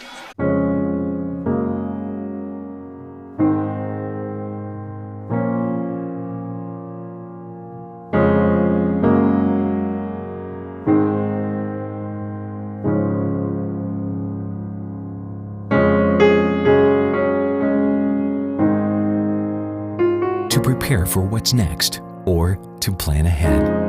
We're here. Brown Funeral Home, a legacy of service since 1880. J&P Service and Repair is the region's leader in tractor and agricultural equipment repair. And if you can't make it to them, they'll come to you with mobile service available. They also offer repair and maintenance for your light diesel truck. Now's the time to call J&P Service and Repair at 304-240-7379. Find out more online at jpservicerepair.com and check them out on Facebook. J&P Service and Repair, 2892 Winchester Avenue, Martinsburg. Built on trust, founded on service. Scoring summary is brought to you by Smallwood Small Insurance, your total insurance solution. They're a 121 Administrative Drive in Martinsburg. Phone them 304-263-3361. Gave you the drive summary after the ensuing kick as Chris Catlett approaches and gets away an end-over-end kick. Day's going to come up and take it. That's Dylan Day at about the 12-yard line along the near sideline and gets forced out of bounds very quickly, just as he got to about the 20, maybe the 21. For the Bulldogs, 2 plays, 46 yards, took 41 seconds to open the second half. A 9-yard run for Trey Sign, followed by a 37-yard touchdown run for Sign, his 7th rushing touchdown of the season. 56-6, the Martinsburg lead. 11:15 remaining in quarter number 3. 1st and 10, and it's Samuel Schuler who will stay in at quarterback. It's Brandon Penn going to miss the second half after that injury in the first half. The handoff going to Devin Gaines, and their leading rusher. He's 6 foot 195 and Vic, just a junior. He'll be back next year. Came in with 1,349 yards and 22 rushing touchdowns with a couple of yard gain here. He's up around 33 yards today on 11 carries. Quentin Brown and also Bryce Morse on the tackle. Yeah, they've got some pretty good players that are going to be returning next year. On 2nd and 7, deep throw over the middle, intercepted at the 45-yard line by Malachi Brown. Brown trying to get away from Day, who eventually spins him down. He ended up giving up some yards after picking that one off at the 45 of Parkersburg South. Martinsburg will take over at their own 47. It looked like the receiver kind of pulled up on that one, and he just looked like he overthrew him, but I think the receiver pulled up just a little bit, made it easy for the interception. 10:38 to go. We're just starting the third quarter. Martinsburg 2 plays on the first possession to start the third quarter. Score. Now they have it here at the 47-yard line, at their own 47. Turnover number 3 for Parkersburg South. And on 1st and 10, that is Trey Sign, who quickly gets met by Amos in the backfield and taken down. Mark it back at around the 44 for a loss of 3 yards. Oh, that was just a situation there. I think it was a collision between the quarterback and running back. And so now Banks comes back into the ball game at quarterback. Now the experiment, or the change, if you will, not an experiment, they've done it off and on throughout the course of the season, getting Sign a few snaps back there at quarterback, but now Banks out there in a 2nd and long situation. 2nd and what we'll call 13. Gets Naeem Kearney situated from his right to his left side, now brings Gerard Bowie in motion, hands him the football on that jet sweep. Blockers in front, great job working through those blocks, makes a man miss to the 35, along the far side numbers, slips out of a tackle at the 15, gets inside the 10, down to the 5, spun and taken down, and they're going to roll him down at the 1-yard line. Oh boy. 55 yards on that run, and it will be 1st down and goal to go from the 1. Unbelievable. Just unbelievable, the fact that he's able to run through guys, around guys, and then outrun guys as well. Yeah, just an incredible run to get all the way down to that 1-yard line, making guys miss along the way. Stepping through tackles, strong run. He's not big, 5'8", 153, but he runs very hard. So the Dogs line up on the 1st down and goal to go. Banks out of that shotgun, taking the snap, gives a little pitch to Kevon Warren, turns the corner on the left side, he's in. It's a Martinsburg Bulldog touchdown. So Kevon Warren gets the 1-yard touchdown run. He'll pick up his 2nd rushing touchdown today, his 17th of the season. So 3 plays? 3. 2 plays on the first touchdown, 3 plays on the second touchdown. We said coming into this game they were averaging a touchdown about every 5.2 plays. They're keeping that up. And Vic, you know how many touchdowns they had coming into today? 102 on the season. Wow. Extra point is up and good as Chris Catlett knocks it through. 9:07 remaining here in our third. Yep, that's a 3-play drive. It covers 53 yards. See how quickly I can work my math as they took over at 10:38. That's going to be 1 minute and 31 seconds. The 1-yard touchdown for Kevon Warren, going to give him 4 carries, 72 yards and 2 scores. And the Martinsburg lead is now at 63-6. Listen to the breakdown coming in, Vic. They had 83 offensive touchdowns, 13 special teams touchdowns, and 6 defensive touchdowns to tally 102 total touchdowns on the season. 1, 2, 3, 4, 5, 6, 7, 8. Add 9 more to it now, and this Bulldog team is up to 111 touchdowns on the year. You know, Matt, and the amazing part about it is some of these games, these starters only played a half a ball game. Most of the game, most of the team, very few games that they played 4 quarters. And as good as the offense has been, the defense, well, just as stingy, giving up just 81 points this entire season. They had 733 points as a team coming in and have added 63 today. Catlett ready with the ensuing kickoff. He approaches. It's a nice end-over-end kick coming down to Day. He's got it near side hash mark right at the 5. Up across the 10 to the 15 and no place to go. Braxton Todd right there to help wrap him up, at least to be one of the first ones to hit him at the end of that play. it looks like a 5-0 who's coming hard off the field after making that one, and that would be Isaiah Salinas. So Salinas able to make that special teams tackle. Exactly 9 minutes to play in quarter number 3. A few substitutes starting to come in for Martinsburg defensively, and I'll tell you what, these are some pretty good guys as well. Scholler out of the gun, throwing near side and throws behind his target. Dylan Day, the slot receiver, came out and did what you might call a curl or a button hook, and just about the time Scholler was ready to throw, Day made a second move and now wasn't there. Yeah, and he had to kind of throw around one of the defensive linemen as well for Martinsburg. I think that's the biggest reason that throw was off. So 2nd down and 10 coming. Man goes in motion. Snap is back, and the handoff to the tailback, and Gaines goes down right at the line of scrimmage. Good pressure up the middle by Michael Turner. Yes. Helping to bring him down. So no gain on that play, and from their own 15-yard line, it'll be a 3rd down and 10 coming. We've seen this backup group of Martinsburg hold its own against most everybody they played as well this year also. Yeah. Guys have got a lot of good playing time out there. On 3rd and long, Scholler rolling near side, tries to let it go, had his arm hit, the pass is incomplete.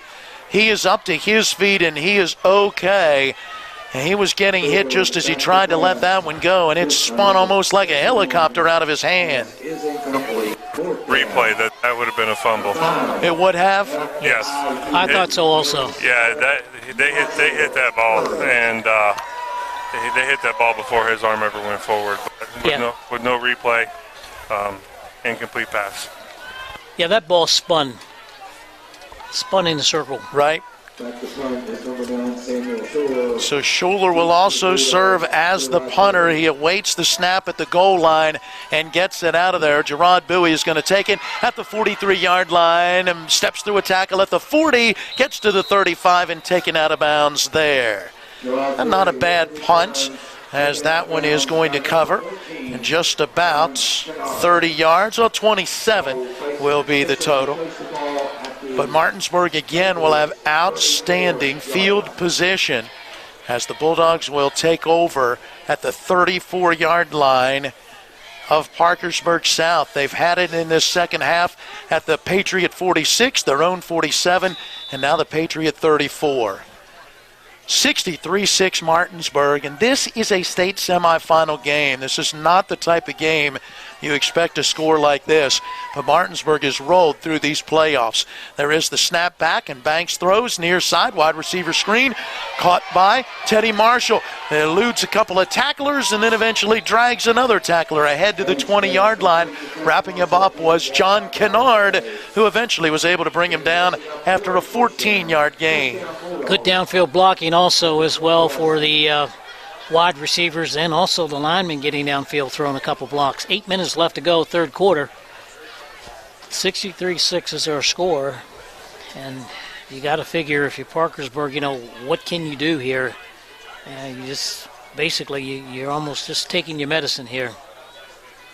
Well, not going well for the Shepherd University Rams right now in the fourth quarter up at Slippery Rock. Handoff, Kevon Warren running to his left. Again, the great job of blocking by the wide receivers as Jarvis Thurston and Gerard Bowie lead him to the far side numbers, gave him a little cutback lane, and Kevon Warren is in the end zone for a 20-yard touchdown run. Well, I say this in regards to this game was over a long time ago score-wise, but it looks like it's over on the other side of the football for Parkersburg. There wasn't a whole lot of effort given on that particular play. 18 rushing touchdowns this season now for Kevon Warren, running the football so well, and he is just a junior. He'll be back next year for the Bulldogs. Snap placement, hold down, and the extra point for Chris Catlett once again is up and through, and with 7 minutes and 32 seconds remaining in quarter number 3, a 60-second break with Martinsburg in front, 70-6. These are more than just the sounds of a safe place to go after school. These are the sounds of interest being ignited and of mentors making an impact. At Boys and Girls Clubs, we don't do just one thing. We do whatever it takes to meet the needs of every kid who comes through those doors Because whatever it takes is what it takes to build great futures. Great futures start here. Remember that last trip to the auto mechanic? I also think your solenoid gasket is bad. What? Yep, that'll be another $500. Forget that and go to D&N Auto Specialist at 230 Tavern Road, Martinsburg, where honesty is their best policy. Serving the Eastern Panhandle since 1974, D&N Auto is family-owned and operated, specializing in exhaust alignments and tires. From general maintenance to major overhauls, they'll treat you right. Call D&N Auto Specialist at 304-267-4078. Vic, another short drive and score for Martinsburg. Another two-play drive, 34 yards, took 38 seconds, and they get the 20-yard touchdown run for Kevon Warren. Drive summary brought to you by Smallwood Small Insurance. 70-6 Martinsburg. Gains on the kick return. Takes it on the run along the near side and is able to get out beyond the 30, dragging a tackler ahead to about the 34-yard line. Vic, I want to give you a couple numbers. Past three postseasons for Martinsburg. 2016 outscored opponents 203-7. 2017, 208-44. Last year, 2018, 157-41. So far this postseason, they've now outscored opponents 224-6 in 3 games. 84-0 over Preston, 70-0 over Spring Mills, and now a 70-6 lead here in this one. 7:26 to play, quarter number 3, 1st and 10 from the 34-yard line. Parkersburg South football, and it'll be a handoff to Gaines and a pickup of 5 yards out to the 39. Bryce Morris on the tackle for Martinsburg, also along there, giving a helping hand was number 74, Selman. 7 minutes exactly to go in the football game, 70-6, as Matt said here. Just it is what it is. Handoff again to Gaines. Nice spin move to get through a little opening. Takes a big shot at the end from Anthony Smith. That might be our collision of the game. Down off the bottom of the pile at Selman, helping to make that stop. It is a gain of 6 and a first down. Selman's made about 4 tackles here. He hasn't played a whole lot. You know, he's a backup defensive tackle, but he's made about 4 tackles here in the short span of time he's been in the ball game. Played very well. Schuler this time going to keep it himself on 1st and 10 from the 46 of Parkersburg South, and he gets back to the line of scrimmage and nothing more. Schuler had just 1 carry in that first half, and he got sacked. That was a loss of 7. Dana Lucas on the tackle. From their own 46 on 2nd down and 10. Schuler taking that that snap and throwing deep along that far side, and an over-the-shoulder interception for Anthony Smith. Races up that far side along the numbers out to the 48-yard line and is dragged down there. Picked it off back around the 20 and takes it back out to about the 48. That'll be turnover number 4 on the day and interception number 3. You know, we have watched him all year long basically grow as a defensive back, Anthony Smith, and has great instincts. They've gotten so much better as the years gone on. I think if you go back to 1st, 2nd, 3rd game of the season, I don't think he makes that interception, but today he makes it simply because he has grown that much as a player. From their own 49, 1st down and 10, Martinsburg has the football. We'll check in on the Shepherd Rams here in just a moment. I believe that's Curry, and it is Peyton Curry out there. Hands the football off to Braxton Todd, coming near side. Gets into the secondary, gets hit, and it's Gaines who eventually knocks him off his feet inside the 40 at about the 38-yard line. Boy, Braxton Todd doesn't get to carry the ball a lot, but he's been explosive. 18 carries, 163 yards, and a touchdown. Vic, that's 9 yards a carry. Well, you know, you're looking at a lot of good things. You're looking at a good offensive line. You're looking at a good scheme. You know, you're talking about guys now, I guess. One of the things that helps, I think, these guys, the second group that comes out there especially, is the fact that they have to go against those other guys. Yeah. You know, and you can't do anything but get better. Well, it is getting away from the Shepherd University Rams up at Slippery Rock as Curry awaits that shotgun snap. Penalty markers are down, and it's procedure against Martinsburg. It's the first penalty for the Dogs in the second half. 9 penalties, 90 yards unofficially against Martinsburg. 5:13 left. up at Slippery Rock, Pennsylvania, and it is Slippery Rock 51 and Shepherd 30. They just have not had an answer defensively. So now on first down and 15, again we'll get a false start on Martinsburg. So the procedure or false start, 10 penalties, 95 yards for Martinsburg. Well, you got a new quarterback in, you got a new unit basically in there, so things aren't as rosy as you'd like for them to be. So the snap's a little bit slower maybe, or a little bit faster, or the call from the quarterback maybe. They'll get it together here. Still got a long way to go here. 5 minutes and 5 seconds to go in the third quarter.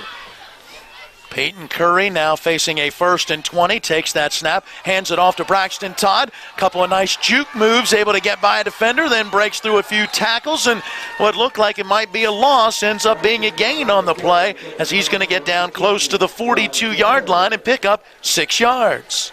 Well, it probably should have been about a 3 or 4 yard loss on that play. He's got some real quick feet. Yep, 6 yards on that gain, and so second down about 14 with the ball around the 42-yard line. Actually resting between the 43 and 42-yard lines. Parkersburg didn't have a chance to practice against that because they don't have that to practice against. There is the snap back, and it's Peyton Curry on that quarterback keeper who's going to take it off the left side of the line, and he's going to get just about another 6 yards as he's going to take it down to about the 37.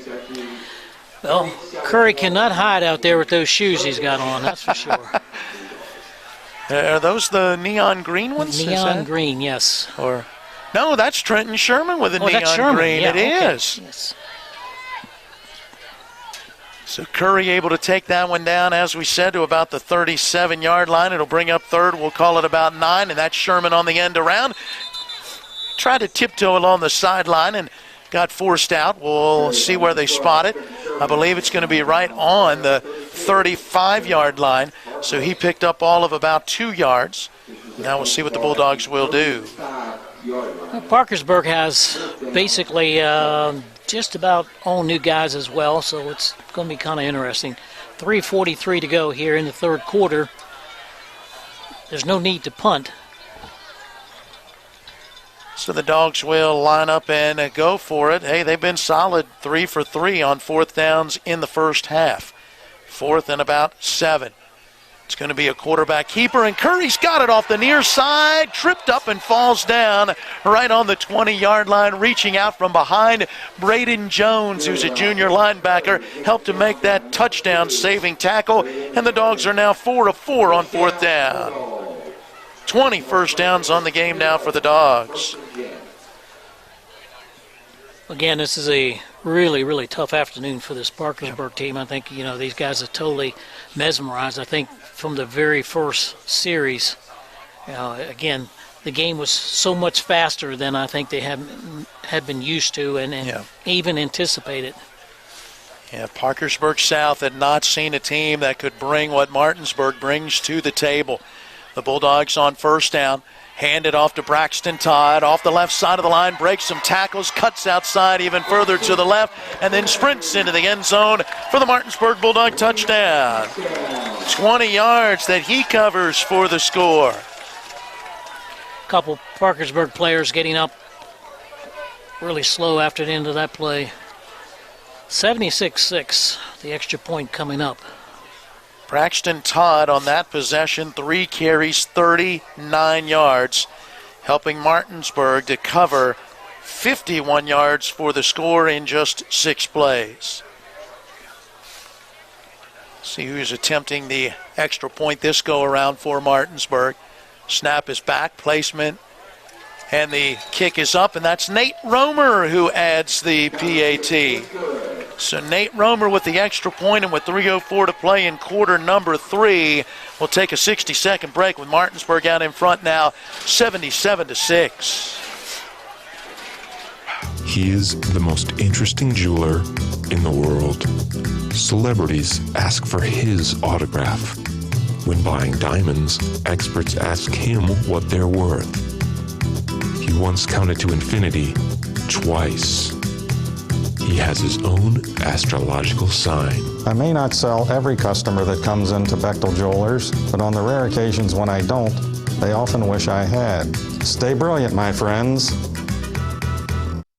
At Anthony's Pizza Inwood location, nobody does it better. We make our own dough and we bake it fresh twice daily. That's freshly baked twice a day to make sure your pizza always tastes great. Take advantage of our Anthony's Pizza special offer. Get 2 large one-topping pizzas, just $17.99. And when you buy 3 12-inch subs, the 4th one's on us. For the best in freshly made pizzas, subs, calzones, stromboli, lasagna, and more, it's got to be Anthony's Pizza, 372 Middleway Pike in Inwood. Call 229-7373 for delivery, anthonysmenu.com. Getting ready for the ensuing kickoff is Sam Duffy, as Martinsburg uses a third-place kicker in this one. There is the approach, high but relatively short end-over-end kick, and a bounce at the 20. Taken on that bounce by Dylan Day. Day getting outside the numbers and then gets spun around and taken out of bounds on that far sideline. Let's see where they're going to spot him. Looks like pretty close to the 25. Drive summary for the Bulldogs brought to you by Smallwood Small Insurance. 6 plays, 51 yards, 2 minutes, 59 seconds. And it's a 20-yard touchdown run for Braxton Todd, second rushing touchdown of the season for him. From their own 25-yard line, 4th offensive possession of the second half. Parkersburg South trailing 77-6, 2:57 left in this third quarter. Sam Scholler, junior quarterback, taking that snap, rolling to the near side, now throwing back over the middle and overthrows everyone. Day, the intended target, Anthony Smith, was back there, but that pass way over everyone's head. It's incomplete. 1 of 7, 13 yards now for Scholler since coming in to spell starting quarterback Brandon Penn. Hate to see the senior QB who's had such a tremendous season end up his season injured and not even able to finish. 2nd down and 10 from their own 25. Little screen pass near side, caught, and breaking tackles John Kennard. It's a foot race down the near sideline to the 20 and the 10, and he's going to score. Nice job, John Kennard, the 6'1 senior, quickly catching that one, slipped through a couple of defenders, breaking an arm tackle, and then it was off to the races, 75 yards. Well, that should make them feel a little bit better anyway, the fact that, anybody, when you get a chance to score, but that's well-executed play. Just a real good job. Scholler was 9 of 15 for 92 yards and a touchdown coming in, so he's thrown for his 2nd touchdown of the year. And for Kennard, not seeing any major receiving numbers for him, so it may very well be his first receiving touchdown. 2:36 remaining quarter number 3. Extra point attempt will be blocked again as Martinsburg is able to get in there and block that would-be kick from Bennett Hotz. All right, 2:36 left. We take a break with your score in the third. Martinsburg 77, Parkersburg South 12. Let's talk trash, because when it comes to trash, you have options. Panhandle Dumpsters is a local family-owned garbage hauling company serving both residential and commercial customers with weekly trash pickup, dumpster service, yard waste pickup, and bulk pickups too. Panhandle Dumpsters will give you a free trash can and provide curbside service for just $23 a month. Panhandle Dumpsters features a fleet of quieter, eco-friendly garbage trucks, thereby reducing the noise usually associated with pickup. Switch now and save up to 30%. Call 833-DUMP-STR, panhandledumpsters.com. The level of care that I got at WVU Medicine was top-notch. If you're not progressing in healthcare, you're falling behind. It's really an integration, looking at a clinical care network, looking at the good people who can help push the envelope and raise the bar for delivering quality healthcare product. To have my life back is absolutely a blessing. I am beyond thankful for WVU Medicine. I absolutely 100% have my life back.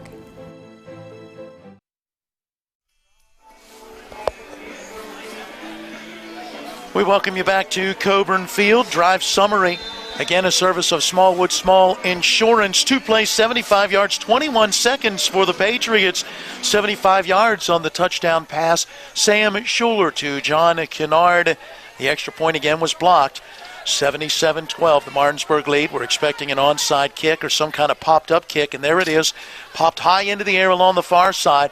Anthony Smith, no fair catch, takes it at the 28, races to the middle of the field, gets some blocks. He's to the 40, he's to the midfield stripe. Nice cutback move and hit from behind inside the 40 and taken down by Devin Gaines. A possible touchdown-saving tackle, and Martinsburg will have it at their own the Parkersburg South 36. Yeah, you're right. If he doesn't hit him there, I think he might take that one to the house again. 77-12, 2 minutes and 26 seconds ago here in the third quarter. And it'll be a running fourth quarter clock once we get there. Thank goodness for everybody's sake. Peyton Curry back out there at quarterback. Has Braxton Todd to his right side. Wide receiver here to the near side, Joshua Woodfork. There's a snap and the handoff. And a nice tackle on that right side of the defense, left side of the offense. Braden Jones able to grab Braxton Todd and quickly bring him down. No gain on the play. Todd limping noticeably. See if he comes out. Looked like he was going to be able to turn that corner, and then boom, there was Jones to bring him down. 4 carries, 39 yards for Braxton Todd. 2nd and 10 coming from the 36 of Parkersburg South. Peyton Curry came all the way to the sideline to get the play call and now heads back out. Let's see who's going to join him in the backfield.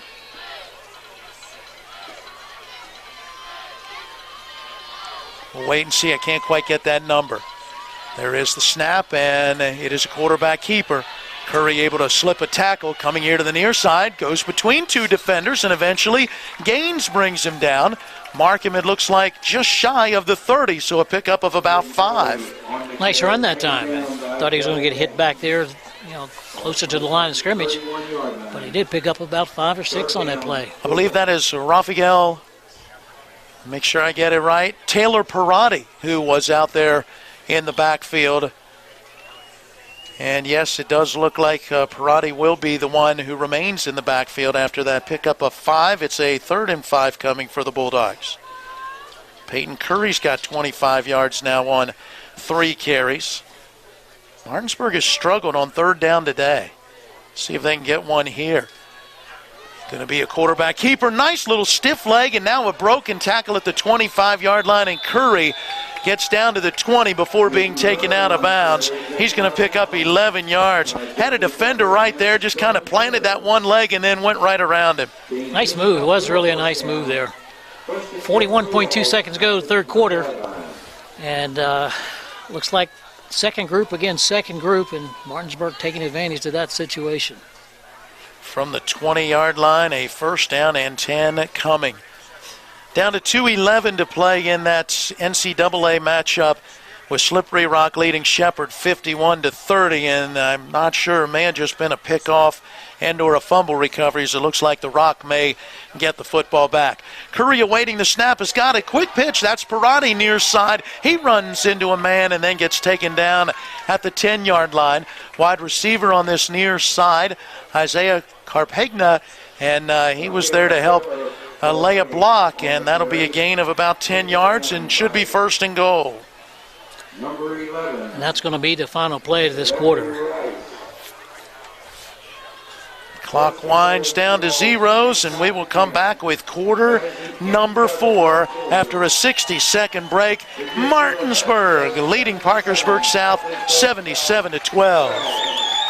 Hey football fans, it's your friendly alarm professional, Ben Copenhaver with Dynamark Atlantic Security. Who do you trust to keep your family and valuables safe? Integrity, trust, and professionalism are all reasons why Dynamark is the choice for home and business security in the Eastern Panhandle. Dynamark is proud to serve the community and be your first choice for alarm solutions. Don't become a statistic of crime today. Phone Dynamark Security to protect your tomorrow. Phone 304-671-2158. Shirts, sheets, hand towels, bath towels, gym wear, underwear, or whatever wear. You can't skip laundry, but now you can skip adding detergent. Fill once and wash up to 40 loads. Select Whirlpool washers with Load and Go dispenser. Another way we're shaping the future of care. Heading to quarter number 4 at Coburn Field, along with Vic Holmes. I'm Matt Miller, Jason Colrick on the sideline. Matt Crawford is at the studio. Zach Van Meter, Eric Sterick, our TV10 camera operators, and overseeing our on-site execution of today's broadcast. For Winchester Avenue in Martinsburg for all your automotive repair needs. Call the certified mechanics at Bears Repair 304-262-0208. Well, we get the fourth quarter started with a handoff to a new tailback out there. And on that carry for the Bulldogs is Xavion Kendall. He's a freshman, 5'9", 160. There's a flag down on the carry, though. It's going to be a holding against Martinsburg. Looks like it's going to come almost from the line of scrimmage. It's going to the 19 or to the 20. They go to the 19, so he does gain a yard. Give him 1. And the freshman has his first postseason carry and his first postseason yard. This is Chris Catlett right now? Yeah. I can't hear anything. Chris Catlett is on the wireless mic down below. I got Chris down here. Chris, tell him what you think of this performance in this team so far. The performance was well. Elijah went off. There were a lot of touchdowns, so I can kick a lot. On a second down and about goal to go from the 19. Handoff again going to the freshman, and that is Kendall, who will get back down close to the 15-yard line, a gain of 4. Chris Catlett says he wants to intern next year to take over for my job down here, Matt. To be on the sideline. Yeah, that's what he said. He says he wants to take my job and be the sideline reporter going forward. There you go. We'll have to keep him in mind. It'll be second and goal from the 15. My apologies. I forgot to mark my sheet. I think I said it was second and goal from the 19 prior to that last handoff. The hold makes you play the down over. So that was first and goal. So now it'll be second and goal to go from the 15-yard line. So right now Martinsburg is going to let that play clock wind down to zeros and more than likely take the penalty. 9 minutes, 56 seconds on the running fourth quarter clock, and that clock continues to run as they mark off the penalty. I've got 12 penalties, 110 yards, an unofficial total against Martinsburg. We might see this again. Vic, this Bulldogs team continues to roll. 55 straight wins.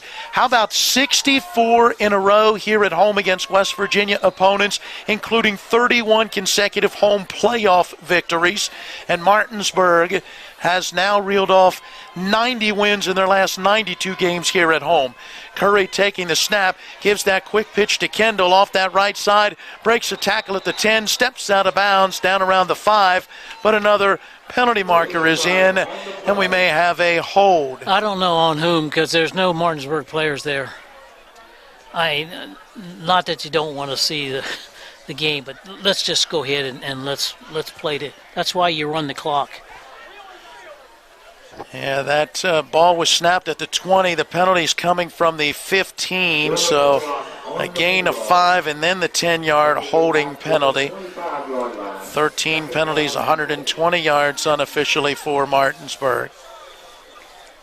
Set it back to about the 25.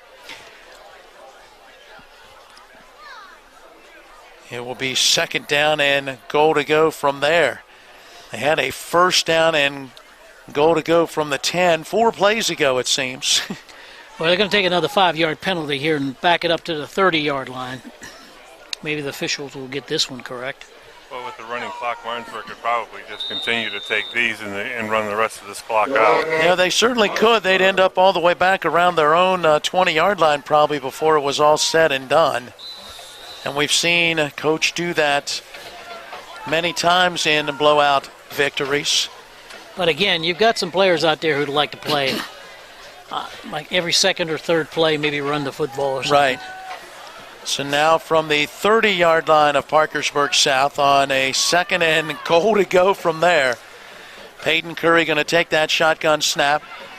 Finds a little opening quickly, getting to the 20-yard line and getting wrapped up and spun down. Marcus Progress at the 18-yard line. Another nice carry. That'll pick up about 12 yards. Well, they had 3 receivers out here and only 2 guys went out to guard them. So that just goes to show you where we are as far as this ball game is concerned. You know, We're down to 7 minutes and 12 seconds remaining in the football game, and I think it's another 5-yard penalty situation as Martinsburg stands around and let the play clock run out. That ball's all the way down to the 17, Jason. You know, we talk about Martinsburg averaging a touchdown every 5.2 plays, but how many times have we seen this year where maybe those stats are even a little bit more vicious if you were to take these plays out? 733 points coming in and have added 77 more today. They have now scored 810 points in 13 games, as the average is now up to 62.3 points per game. They've added to it, as it was up to 61 coming in. 3rd down and goal to go now from about the 22-yard line. Curry going to hand this one off. Straight ahead running one more time for the freshman, and Kendall on that carry gets the 5 yards back from the penalty, back down to the 17. He's got 4 carries, 15 yards in this possession. 4th down and goal to go. And they'll mark it closer to the 18-yard line, so he got back 4. This will technically be the 10th play of this possession. We're down to 5 minutes and 43 seconds on a running 4th quarter clock. 77-12. Martinsburg out in front. And guys, as we talk about the Dogs scoring 800, you add the 12 points today, they've still only given up 93. Haven't even given up 100 points yet this season. Just unbelievable. I got to tell you, averaging 63 points a game, there's a lot of basketball teams that would like to average 63 points a game. Seriously. Oh, yeah, absolutely. You're correct. Especially on the high school level. Clock continues to wind as we near 5 minutes. Martinsburg will improve to 13-0 and head back to Wheeling Island Stadium for a 4th consecutive year. No AAA team had done that until the Bulldogs did it in 2010, 2011, 2012, and 2013. After absent in 14 and 15, they're headed back again. Handoff to Kendall. He's going to pick up a couple of yards, and that will be a turnover on downs on that 4th down and goal situation. And here comes the offense for Parkersburg South. They set it down, it looks like, at the 23-yard line. The clock continues to wind as we're down to about 4:36 and counting. Schuler's going to be out there as the quarterback. Takes that snap, looks, throws over the middle, catch is made, and on that grab is Jake Hogsett. And Hogsett quickly wrapped up and gets taken down. The mark is progress out close to the 30, so that'll be a gain of about 7 yards.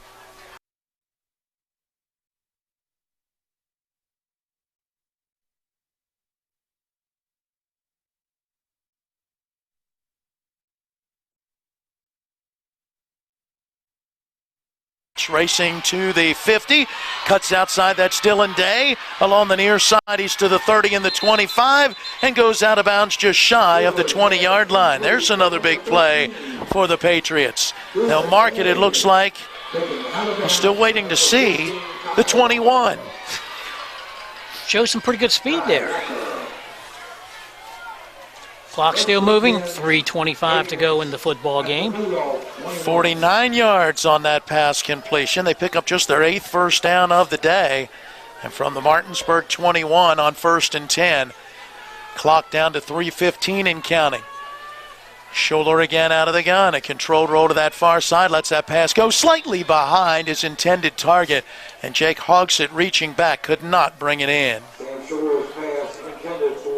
So the incompletion will bring up a 2nd and 10 from the Bulldog 21-yard line. Martinsburg getting ready to head back to the island for what will be now a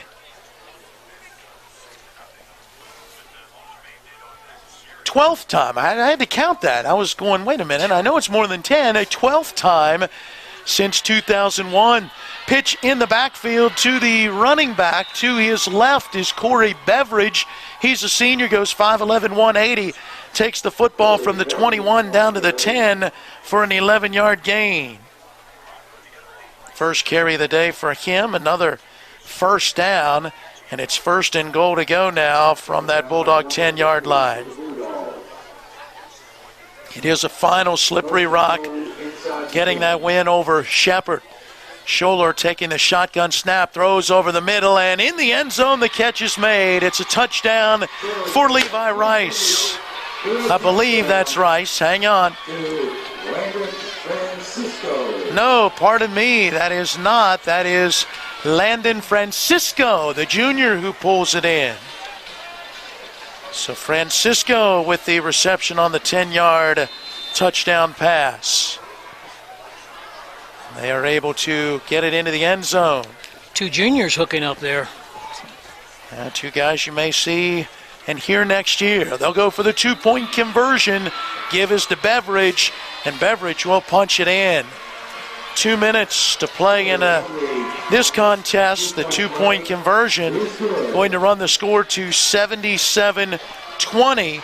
Martinsburg ready to punch their ticket and make their way back to Wheeling Island Stadium.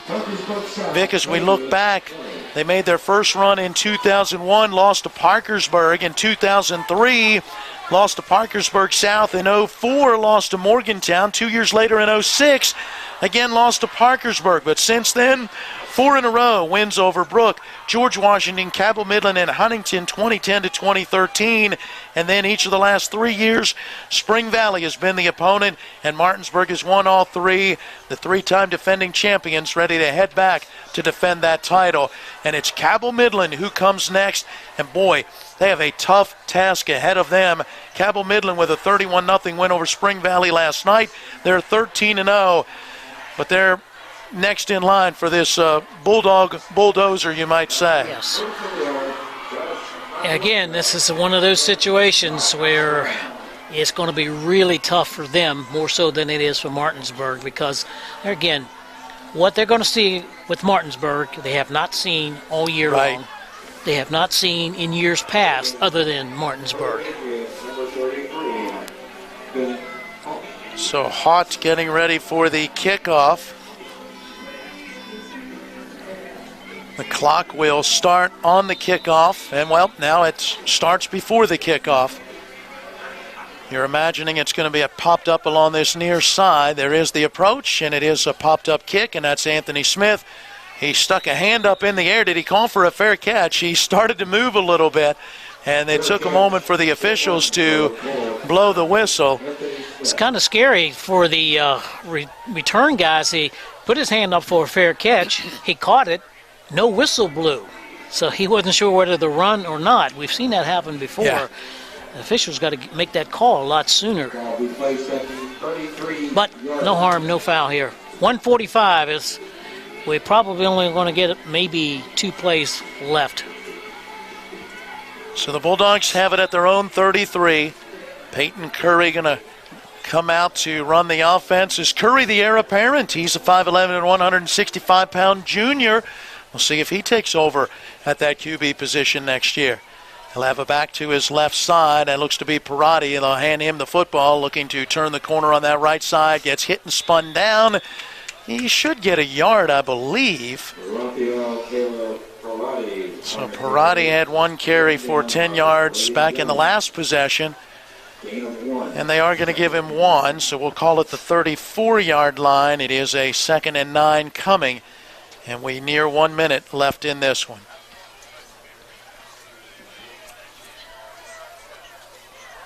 For head coach David Walker, win number 303. And here at Martinsburg, win number 247. Curry going to keep it himself. Nice couple of moves in the backfield. Eventually gets to the sideline and goes out of bounds. And one of the big fellas for Parkersburg South getting in there late on the play, took out his own player along the sideline. That gain's going to go all the way out to the 43-yard line, and Curry's going to get 9 yards. And presumably that'll be maybe one more play, down to 20 seconds to go. Curry hustles back into the huddle. I think he wants one more play before they go home. Come on, Coach, one more. And he's going to get it. Yep, mark it actually out to that 44-yard line, so that last gain was good for about 10.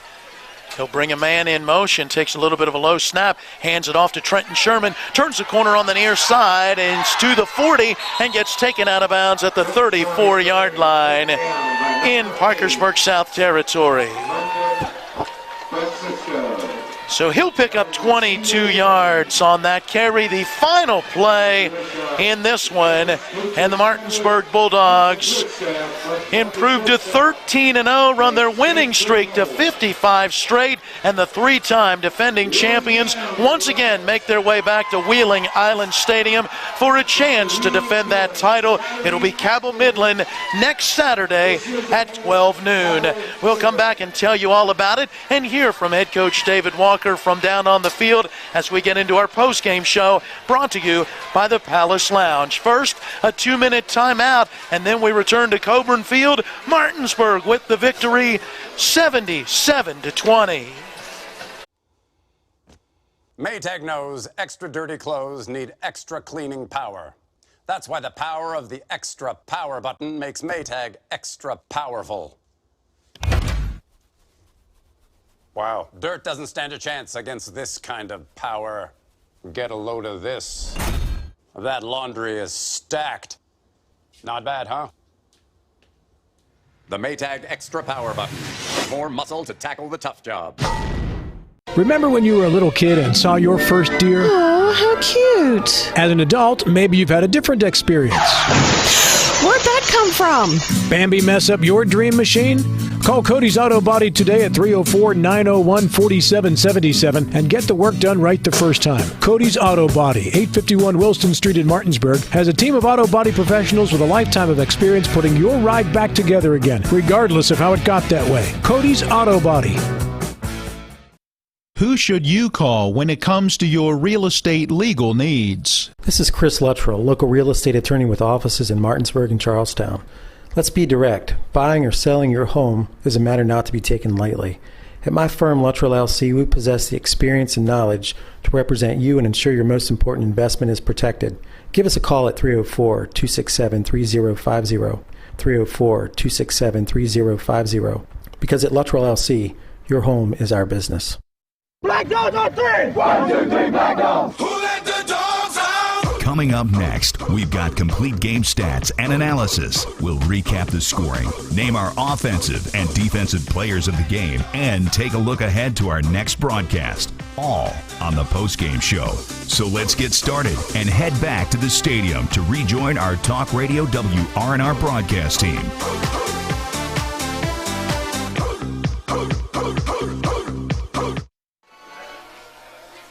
We're back once again here at Coburn Field. The Martinsburg Bulldogs victorious as they will head back to the AAA State Championship game after a 77-20 semifinal victory over the Parkersburg South Patriots. Along with Vic Holmes and Jason Colrick, I'm Matt Miller, Zach Van Meter, and Eric Sterick operating cameras and running today's on-site broadcast. Matt Crawford is our engineer at the studio. Hold the mic. Oh, there you go. We'll just send it right down. I think they're ready to go. Jason, take it. Martinsburg head coach David Walker with Jason Colrick. We are down here and we're doing something different. Coach Walker gets to hold a mic. Coach, congratulations. What a huge victory, and for your fourth straight year headed back to the island. How big is that to you? It's huge. I mean, I'm so happy for our players. And they've worked hard. They're a talented group, and they really care about each other. And I think that's key. It's crucial for what we're doing. I'm just happy for them and looking forward to another game. Coach, coming into the game, obviously there was a lot to be made about their offense, but you guys did a great job of shutting it down. Talk about your defense today. We play great defense. We're physical, and I think it showed today. We've got some speed, some athletes on the back end that can run with just about anybody. And when we're playing well, we're playing well right now. We're pretty tough to handle. Coach, you said many times you don't have enough balls for this offense. This offense is maybe one of the most prolific offenses that you've had. But Elijah's doing a great job at quarterback. He's done a great job all year, and our receiving core is just fantastic. And Gerard Bowie he's the best player in the state of West Virginia, best offensive player in the state of West Virginia, in my opinion. And I know all coaches want to toot their own players' horns, But I think everybody knows how special he is. Our running backs are, we got two guys, and you throw Trey Signing, there's a third guy. There's just, it's a lot of weapons and only one ball. So, we try to share it as best we can. Coach, does it ever get old, this feeling of getting back to the state championship? No, I mean, I'm excited for our guys. I don't think I've probably not sat and thought about how special it is. I don't really, think about it, but and I think people take it for granted what our guys have been able to accomplish. But I'm proud of them, happy for them, and hopefully they can see this thing through. So you guys have kind of got this down. You guys have done this several times in the last 10 years. What will this week look like for you guys? I mean, it'll be a normal work week. It'll just, other than we'll be traveling on Friday, so I'll put the itinerary together. But we've got it down. We've got it down to a routine. So it'll be a normal work week, though, as far as preparation. Coach, I'm going to let you go celebrate. Congratulations, and we look forward to seeing you at the Island next week. Thank you. Thank you. There you go, Matt. I got Gerard Bowie right here that I'm going to go ahead and talk to. Gerard, you get to hold a microphone. Hey, hold the mic. I'm in charge. Hey, no mic drop on this one, though, Sir, okay? no mic drop. Hey, congratulations. Tell me what it means to you to get back to Wheeling for the 4th straight year and an opportunity to win your 4th state championship. I mean, there's nothing better feeling than that at all. I mean, it takes time. It takes a lot of time to get to where we're at. It's the best feeling. It's like Wheeling feeling all over again. And the Wheeling feeling, is that like a saying that you guys got? Yes, sir. Every time we go down there, it's like Wheeling feeling, baby. Nice. Yes, sir. This senior class is special, obviously, in Martinsburg. You guys haven't, to this point, lost a game. What is it about this group of seniors that has gelled so well? I feel like we all come together as a team in practice. If one person goes wrong, we don't yell at them, but we tell them what's the right thing to do, and we work on those things in practice. And when it comes to game time, we execute and run the right things, do good, and play our game. Coach talks about there's so much talent on this offense that there's probably not enough balls. Do you guys ever fight over whose opportunity it is to, or do you guys just cheer for each other? We just cheer for each other. Patience is it. For real. The key is patience. Everybody touches the ball. He's going to make sure everybody touches the ball. So I hate to be the Debbie Downer on this, but you realize that was your last game here at Coburn Field. You've got one more game at the Island, which you kind of consider home as well. But tell me about the feelings of, because you took a year, you told me you took a year off basketball to concentrate on football. Sir. Your last home game, what does that feeling feel like? I mean, it's an exciting feeling, but not at the same time, because it's my last game on this field. Last time being with these coaches. Well, not last time, but one more game away from being with these coaches. It's just pretty sad, for real. Could you wrote any better feeling? I mean, look, the remarkable catch that you had going down the middle. I mean, nobody thought everybody thought that ball was going to be picked, and Elijah put that where you could only catch it.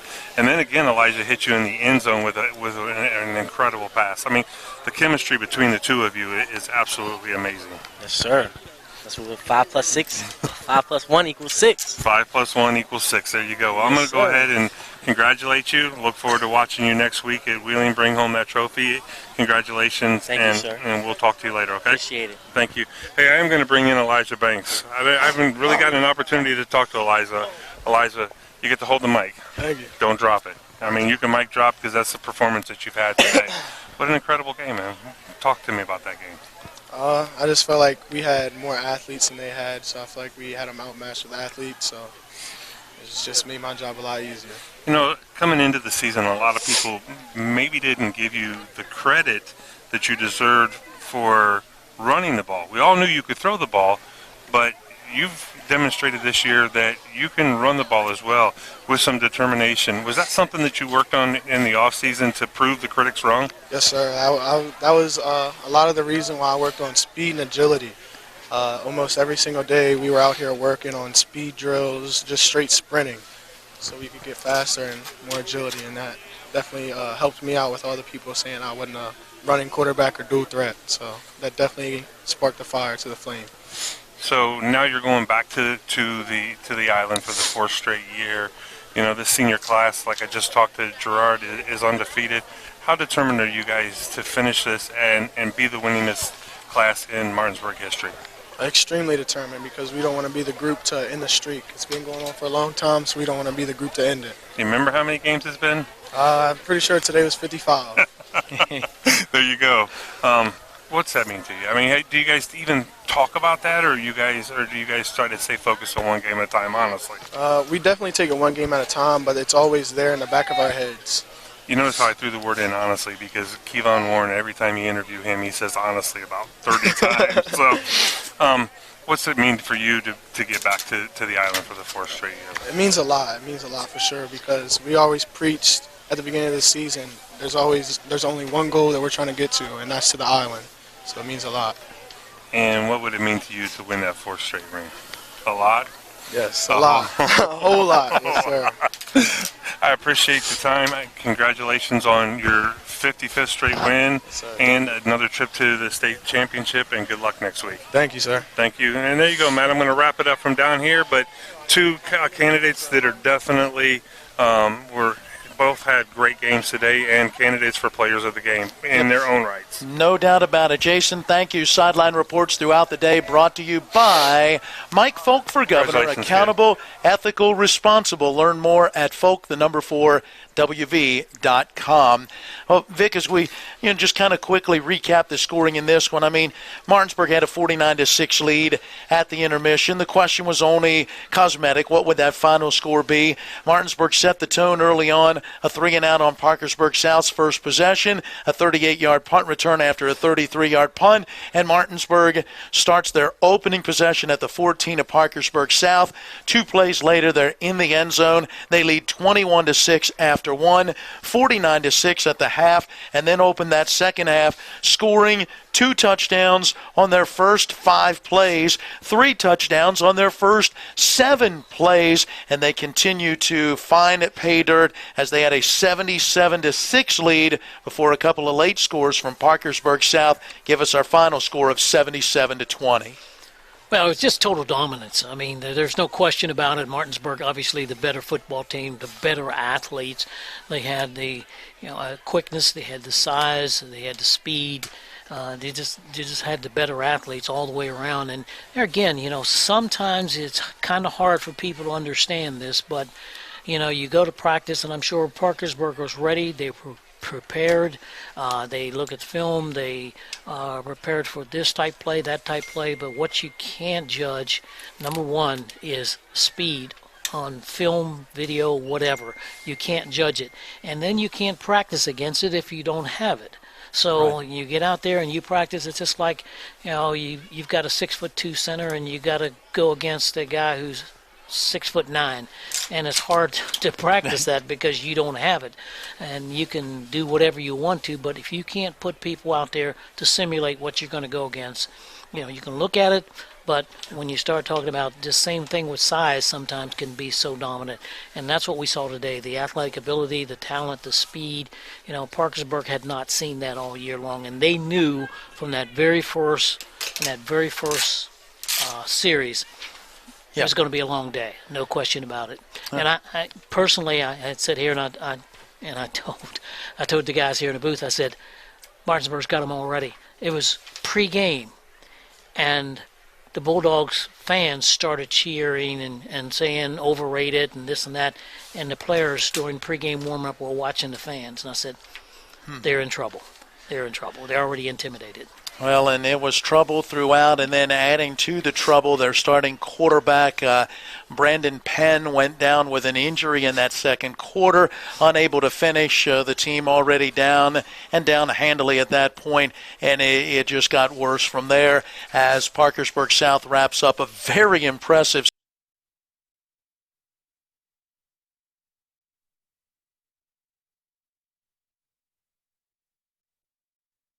in Virginia. That was a trip to their semifinals. They have an extra round of playoffs there that we don't. So they're in the semis next week against Tuscarora, and that winner goes on then to the state championship December the 14th. That's a team that Martinsburg Mercy ruled on their home field, and they had a running clock in the fourth quarter. This is a very good Parkersburg South football team today that you walk away thinking, well, that's an average team, only because Martinsburg has done what they've done to everybody else. Well, yeah, and people will look at the scores and say, Well, Parkersburg, boy, they must have been really bad. Martinsburg just blew them away. No, they were not. No. That was a pretty darn good football team, and, they came out and they tried, they wanted to execute certain things, and they attempted to execute those things, offensively, defensively, but it was just a better football team was able to control all those things that went on out there. So, score is very misleading. It wasn't some patsy they played here today. It was a pretty good football team, and Martinsburg just dismantled them. Well, there you go. Final score 77-20. Martinsburg getting the victory. We've got to take a timeout. Let's do a 1-minute break. On the other side, we'll come back and run some of the stats from this one on the postgame show brought to you by the Palace Lounge on Edwin Miller Boulevard in Martinsburg. Again, a 60-second break. It's West Virginia High School playoff football on Talk Radio, WRNR, and TV 10. For great food and a comfortable atmosphere, come to the Palace Lounge on Edwin Miller Boulevard, featuring the breakfast menu served all day, every day, and weeknight specials from 5 to 9. Monday is burger night, a quarter-pound all-beef patty for $1.50, and fresh wings. Tuesday night is prime rib night, just $14.99, and spaghetti for $8.99. Wednesday is steak night. Thursday, half a pound of steamed shrimp, just $9.99. Friday and Saturday, the chef's special from 5 until 10, and Sunday is wings and tacos. That's the Palace Lounge on Edwin Miller Boulevard in Martinsburg. If you have been injured in an auto accident or due to someone's negligence and you want to know what your rights are, call Ferretti Law Office at 264-8505 to discuss your claim for free. Attorney Joe Ferretti is prepared to answer your questions and explain your options. Put Joe Ferretti's legal experience and history of proven results in your corner to fight the bullies from the insurance companies. At Ferretti Law Office, we're here to help you win. All right, time for us to take a look at some of the numbers as we welcome you back to the Palace Lounge postgame show. Postgame stats brought to you by Dynamark Atlantic Security, who remind you, don't become a statistic. Protect your family, home, and business with the local alarm professionals at Dynamark Atlantic Security. Call our friend Ben Copenhaver at 304-671-2158. They've got solutions to meet your needs and local monitoring, too. Let's go to Parkersburg South. First half, 33 plays, 107 yards. Second half, 16 plays for 166 yards. That's 49 total plays, 273 yards unofficially. 245 came through the air. They had only 28 rushing yards, could not get anything going in that category against Martinsburg. And, even the passing yards came on some big passing plays, a 40-plus yarder in the first half and the 75-yard touchdown in the second half. Well, it's just so much pressure put on them. This is the sad part about it is the fact that, they came out here, I think, with the intent that they could do certain things. Mm-hmm. And Martinsburg just took those things away in the first two series, and then it was desperation time. We saw the quarterback back there. I mean, we saw a really good football player just simply be relegated to just an average player by what Martinsburg did to him. They didn't allow him to get outside. When he tried to run it up inside, he got bottled up. And what we saw most of the time was sometimes with the Martinsburg defensive lineman making tackles with a offensive blocker still trying to block him, just running right through those guys. So I think just total dominance up front for the Martinsburg defensive line and also the offensive line. They just totally dominated them up front. We had Parkersburg South with around 9 first downs in the contest. They would go 4 of 10 on third down conversions, 0 of 1 on fourth down conversions. Looking back through, I don't see a single penalty in the second half, so they finished 6 penalties for 34 yards. Did end up with 4 turnovers, one on a popped up or pooch kick along the sideline that they never recovered, and then 3 interceptions, 2 of those coming from Malachi Brown and 1 from Anthony Smith. Individually, again, the starting quarterback, Brandon Penn, went out with an injury in that second quarter. He finished the first half 5 of 9 for 91 yards passing and 1 interception. He had 11 carries for minus 20 yards, although a lot of that coming because he was sacked 3 times. There's that pressure, Vic, you talked about. Yeah, pressure was there all game long. And the thing about it is he got pressure in the very first series, so it was pressure the rest of the day. So a couple throws, again, he had to throw around defensive linemen because of the pressure in front of him. So it was just really, really tough. Sam Schuler comes in relief. He goes 5 of 11 for 154 yards. He threw one interception, but also threw a couple of touchdowns late in this ball game. Carrying the football, he had 2 carries for -7 yards. He was sacked once, as the Bulldogs had 4 sacks on the day.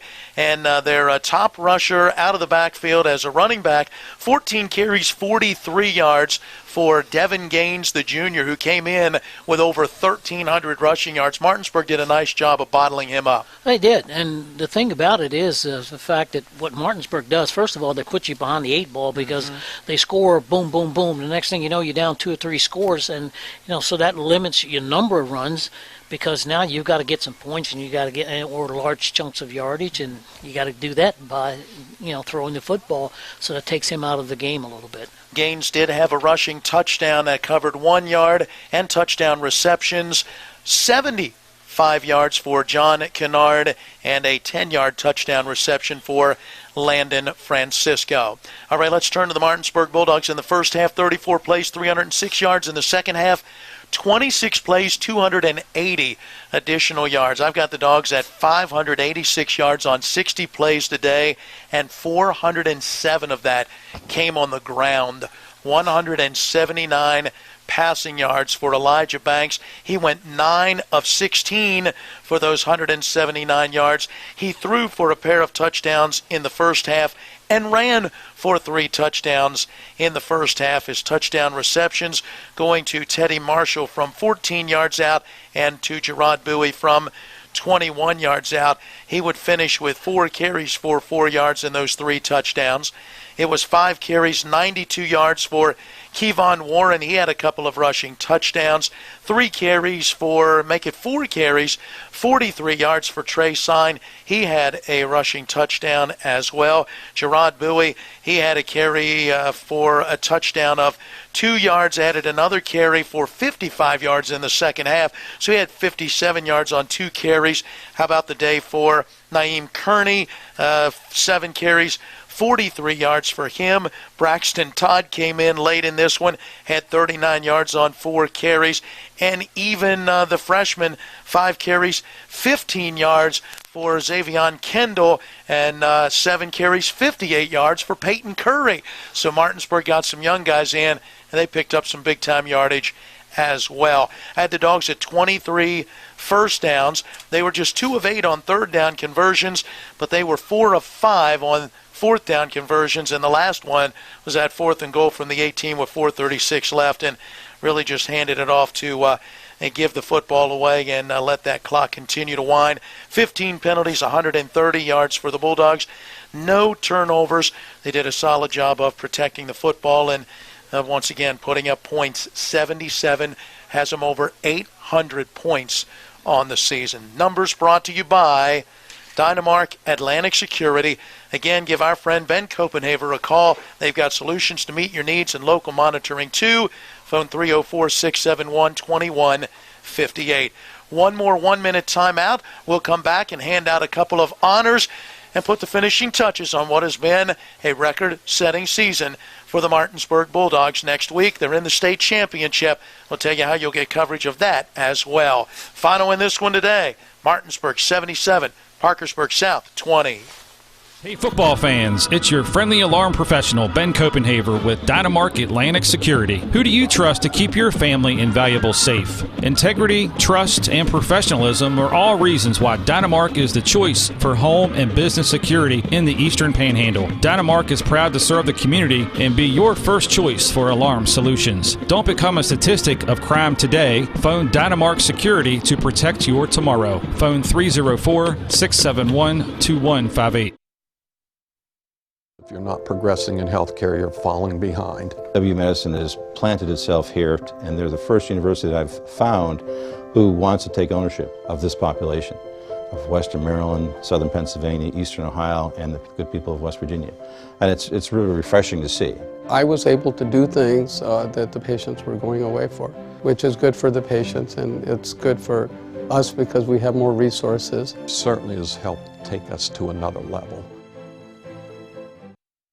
Finishing touches on this one, we first have to figure out what was our electrifying play of the game, brought to you by Orsini's. What is a play that jumped out at you as electrifying, one that kind of lit things up and got things started? I'm going to tell you what, I think the electrifying play and the Cody's Body Shop collision of the game all happened on the same play, and that's the play where Elijah Banks got sacked, dropped the football, and was picked up by Ty Lucas, and he rumbled for 20 yards. That was electrifying. The crowd went nuts. The team went nuts to see the 300-pounder with the ball in his hands, and at the end of that play, he ran right over top of Brandon Penn. Ultimately, he had to leave the game. Hate to see that happen, but that was a huge collision when you're trying to bring down a guy of that size rumbling 20 yards. I would agree with you on the collision of the game, that's definitely there. But I'm going to look back and tell you that my electrifying play was when, right after Malik Brown had picked off the pass, the 43-yard pass down the middle to Gerard Bowie. That was an amazing catch. It didn't look. That ball actually looked like it was going to be picked off, and somehow Gerard came back a little bit and caught that pass. That was kind of. I mean, that was a 14-point swing there on that. But I mean, as far as electrifying, that was an incredible catch. I mean, Elijah just cranked back and just threw that ball, and again, I thought it was going to be picked. He threw it into double coverage, and Gerard picked that off. And Vic, you mentioned how demoralizing was that? They're on the verge of scoring. They throw an interception in the end zone, and Martinsburg on the very first play after that connects for 43 yards, and suddenly they're in your end of the field. Yeah, it's just scary. I mean, you're playing as well as you are, and you have a near miss, and then you turn right around and boom, boom, 2 plays, and he makes that catch in the end zone. Like, I don't care what level you're at, whether you're in midget league or whether you're in the NFL. That was a tremendous catch, I looked at the official, and even Bowie turned and looked at the official, waiting for him to blow the whistle and say it's a touchdown because he was shocked, and the crowd was even delayed, even cheering after the catch for the touchdown. It was amazing. I mean, that was might have been one of the most amazing plays in the entire season. Well, because he was double covered, and it actually looked like the ball had just gone through everybody, and you didn't see the ball come out the other end, and you realized that Bowie had it in his hand. Yeah, exactly. So there it is. Maybe we just call that a whole electrifying series because that 21-yard touchdown catch came at the end of that 43-yard pass that really kind of turned the tide. So that is our pair of electrifying plays, or maybe the electrifying series of the game, brought to you by Orsini's. Not just appliances anymore. Not that they don't still do appliances, but how about bedding, outdoor goods, garage goods, you name it. Oh, and Traeger wood-fired grills. Find out more online at Orsinis.com or check out their brand new facilities, 360 Hack Wilson Way in Martinsburg.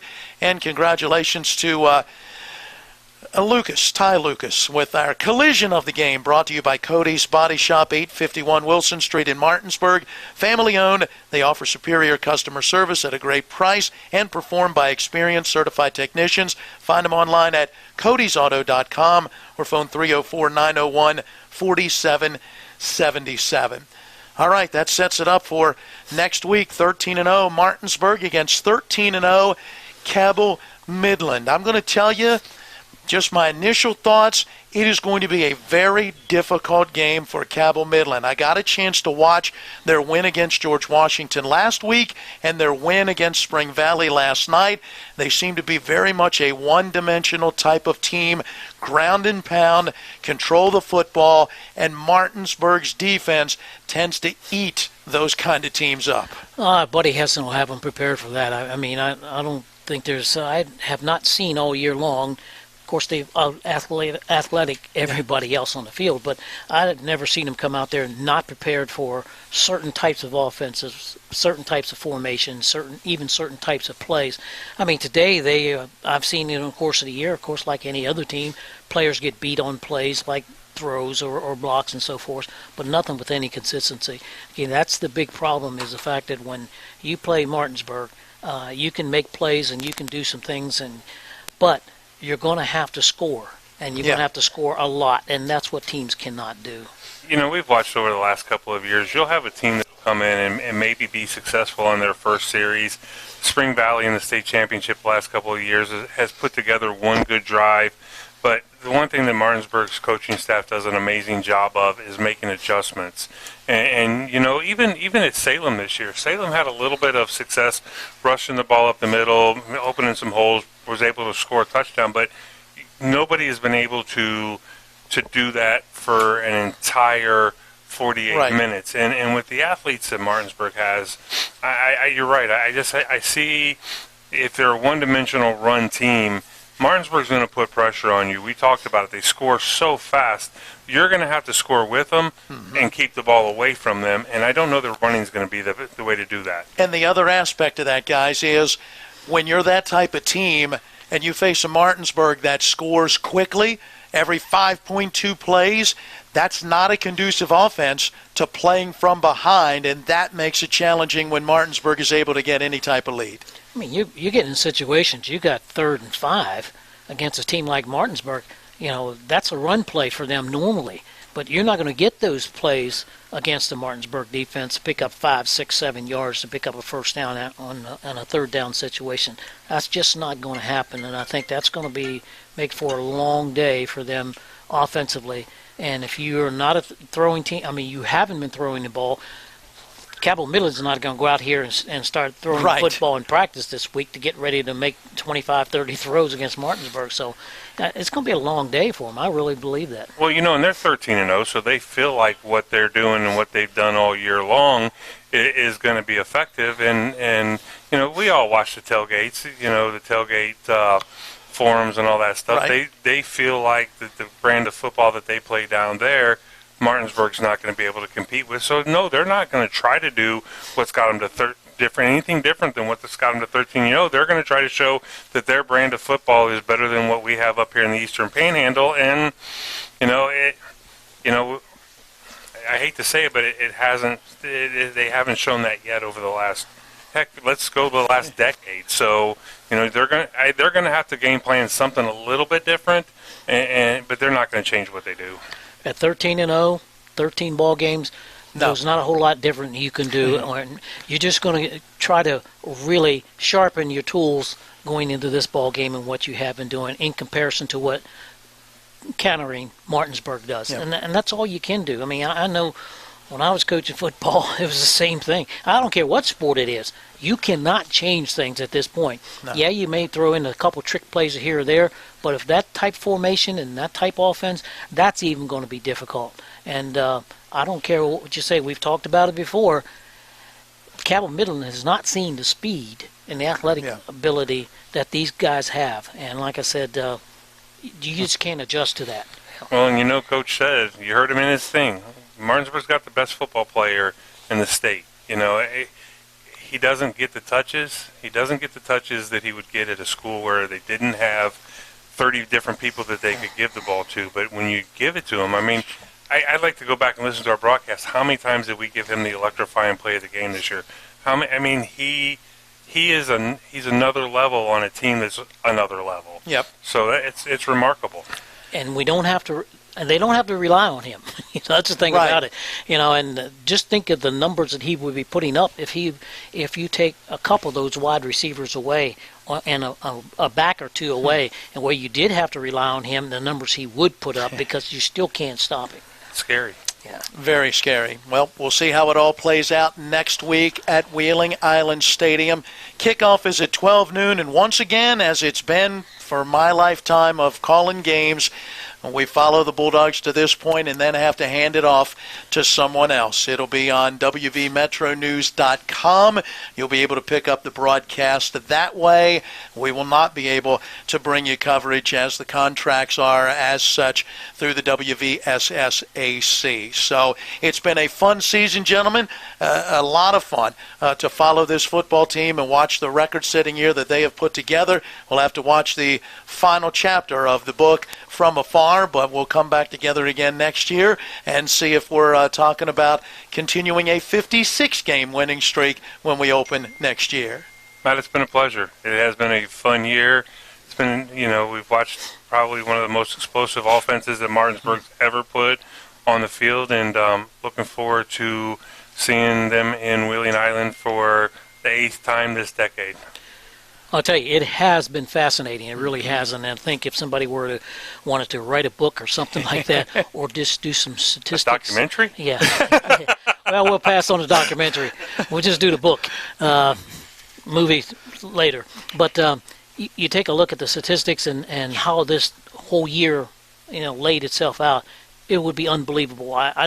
Even the school with the 60-some-odd wins or whatever, I don't think anybody nationally probably has the statistics you could throw out there what this team has done over the course of this year. And it's been fantastic. And heaven forbid they were to, stumble next week, which I don't think will happen. But we wish them all the luck in the world. And, might have been the best football team that's ever played on this field in high school. Yep.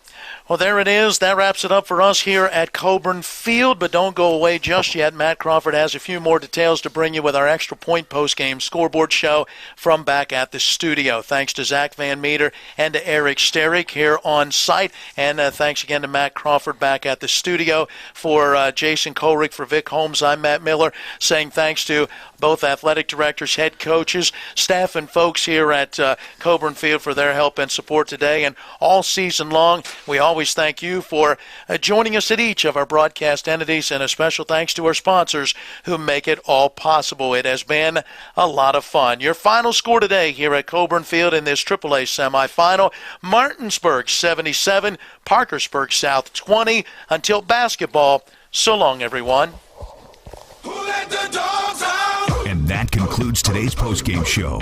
Be sure to tune in each week throughout the regular and postseason for more West Virginia high school football featuring the AAA Martinsburg Bulldogs. Today's game has been brought to you by Parsons Ford, your friendly Martinsburg Ford dealer. Bechtel Jewelers, Route 11 South, Inwood. Berkeley and Morgan County Health Department. Prevent, promote, protect. Panhandle Dumpsters, because you have a choice. PanhandleDumpsters.com. Miller Honda, just one click away at mymillerhonda.com. The Marius Group, start planning for a brilliant future. Johnny's, restaurant quality foods at wholesale prices. J&P Service and Repair, getting your tractor back in gear. Hagerstown Ford, FordofHagerstown.com. And WVU Medicine University Healthcare, West Virginia's largest healthcare provider. The game may be over, but don't go away just yet. It's time for the Extra Point, where we add on scores and information from other games around the Eastern Panhandle and the Mountain State. So let's get it started as we head back to the Talk Radio WRNR studios. And welcome back into the Talk Radio WRNR and TV 10 studios. It is almost done for our coverage completely of high school football. Just a few minutes left here in the Extra Point post-game show, and then we will wrap up our coverage of high school football for this 2019 season. Again, Martinsburg beating Parkersburg South in the semifinals, 77-20. They advance to take on Cabell Midland in the first game next Saturday. Cabell Midland beats Spring Valley 31-0. In AA, everything has finished up as has in single A.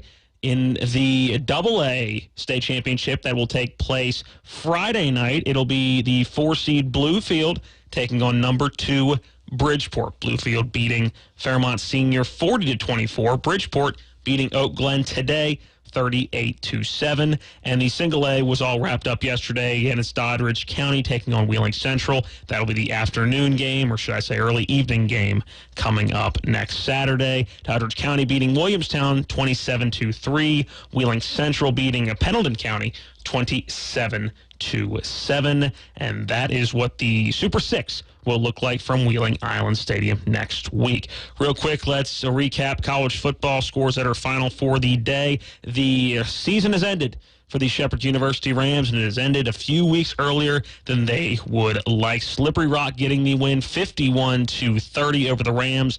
The Rock took a 23-9 lead into the half. Shepherd would come back and score the first 2 touchdowns of the second half, tied up at 23. And from there, it was all Slippery Rock. Again, the final 51-40. 30. Tyson Bagent finished the game 30 for 42, 2 interceptions, both of those in the second half. One was kind of a late throwaway. Don't really want to count that in the interception category, but you have to. Kind of interception. Did throw 4 touchdowns and threw for 413 yards, a completion percentage of 71%. On the outside, his favorite receiver on the day was Rodney Dorsey. He caught 10 balls for 129 yards and a touchdown. Devin Phelps caught 4 balls for 143 yards, hauled in 3 touchdowns on what was his last game in the Shepherd Ram Gold and Blue. Dylan Brewer, also his final game as a Shepherd Ram, 6 catches, 54 yards. Deontay Glover, another one of those seniors, 13 carries for 136 yards, no touchdowns on the day for him. So just mentioned a couple of big seniors that are going to be big names to replace next year for Shepherd. Shepherd finishes their season with a final record of, 11-3. Make that 10-3. As a final record for the Rams. All right, let's go to NCAA Division I college football before we set you up for what's going on in NFL football tomorrow. Ohio State gets the win in the Big House against Michigan, 56-27 in double overtime. Jason Colrick's Indiana Hoosiers beating Purdue 44-41, rather, not 44-21, 44-41. Indiana getting the win on the road. So that was arguably the most exciting game so far of the afternoon. Georgia Tech late in the fourth quarter, let me get this updated. That game has gone final. Not sure why ESPN decided to freeze on me, but there we go.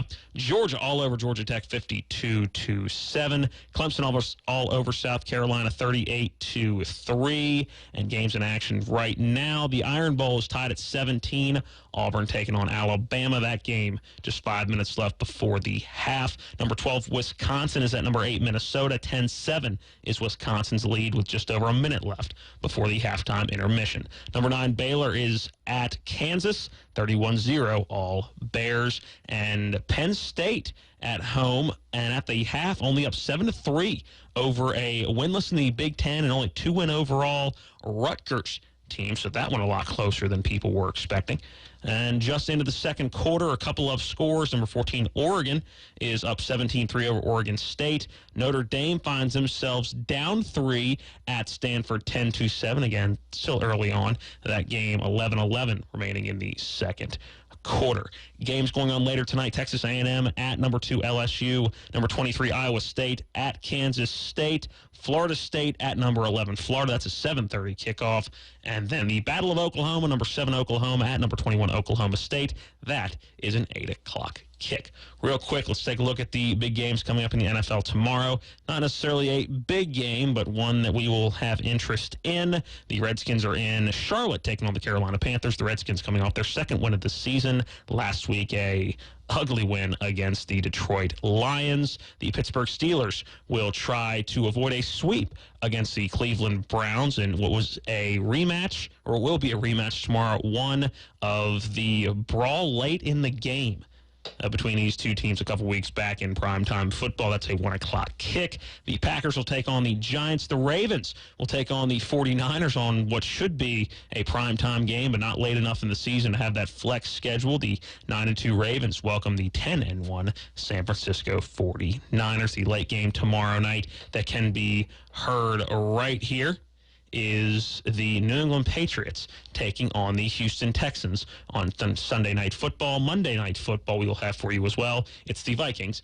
taking on the Seahawks. All right, later tonight it'll be the Washington Capitals taking on the Detroit Red Wings on the road. The Capitals getting the win in overtime last night, so coming off of a win, the Caps is still one of the hottest teams in the NHL right now. Pre-game with John Walton and Ken Sabbert at 6:45. Puck drop just a few moments after 7 o'clock. Well, that is going to wrap up our coverage for the season of the Extra Point Post-Game Show. Thank you each week for tuning in. After the coverage is over, good luck to Martinsburg next week and try to bring home another state championship. And good luck to all the single A and double A teams that are left. Again, it's Bluefield and Bridgeport and Doddridge County and Wheeling Central.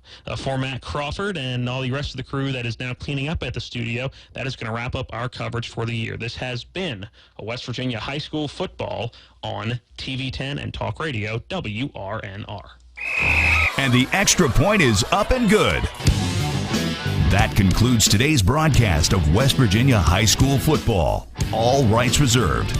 For the best in high school, college, and NFL coverage all season long, keep it tuned in to Talk Radio WRNR Martinsburg. Hey, no!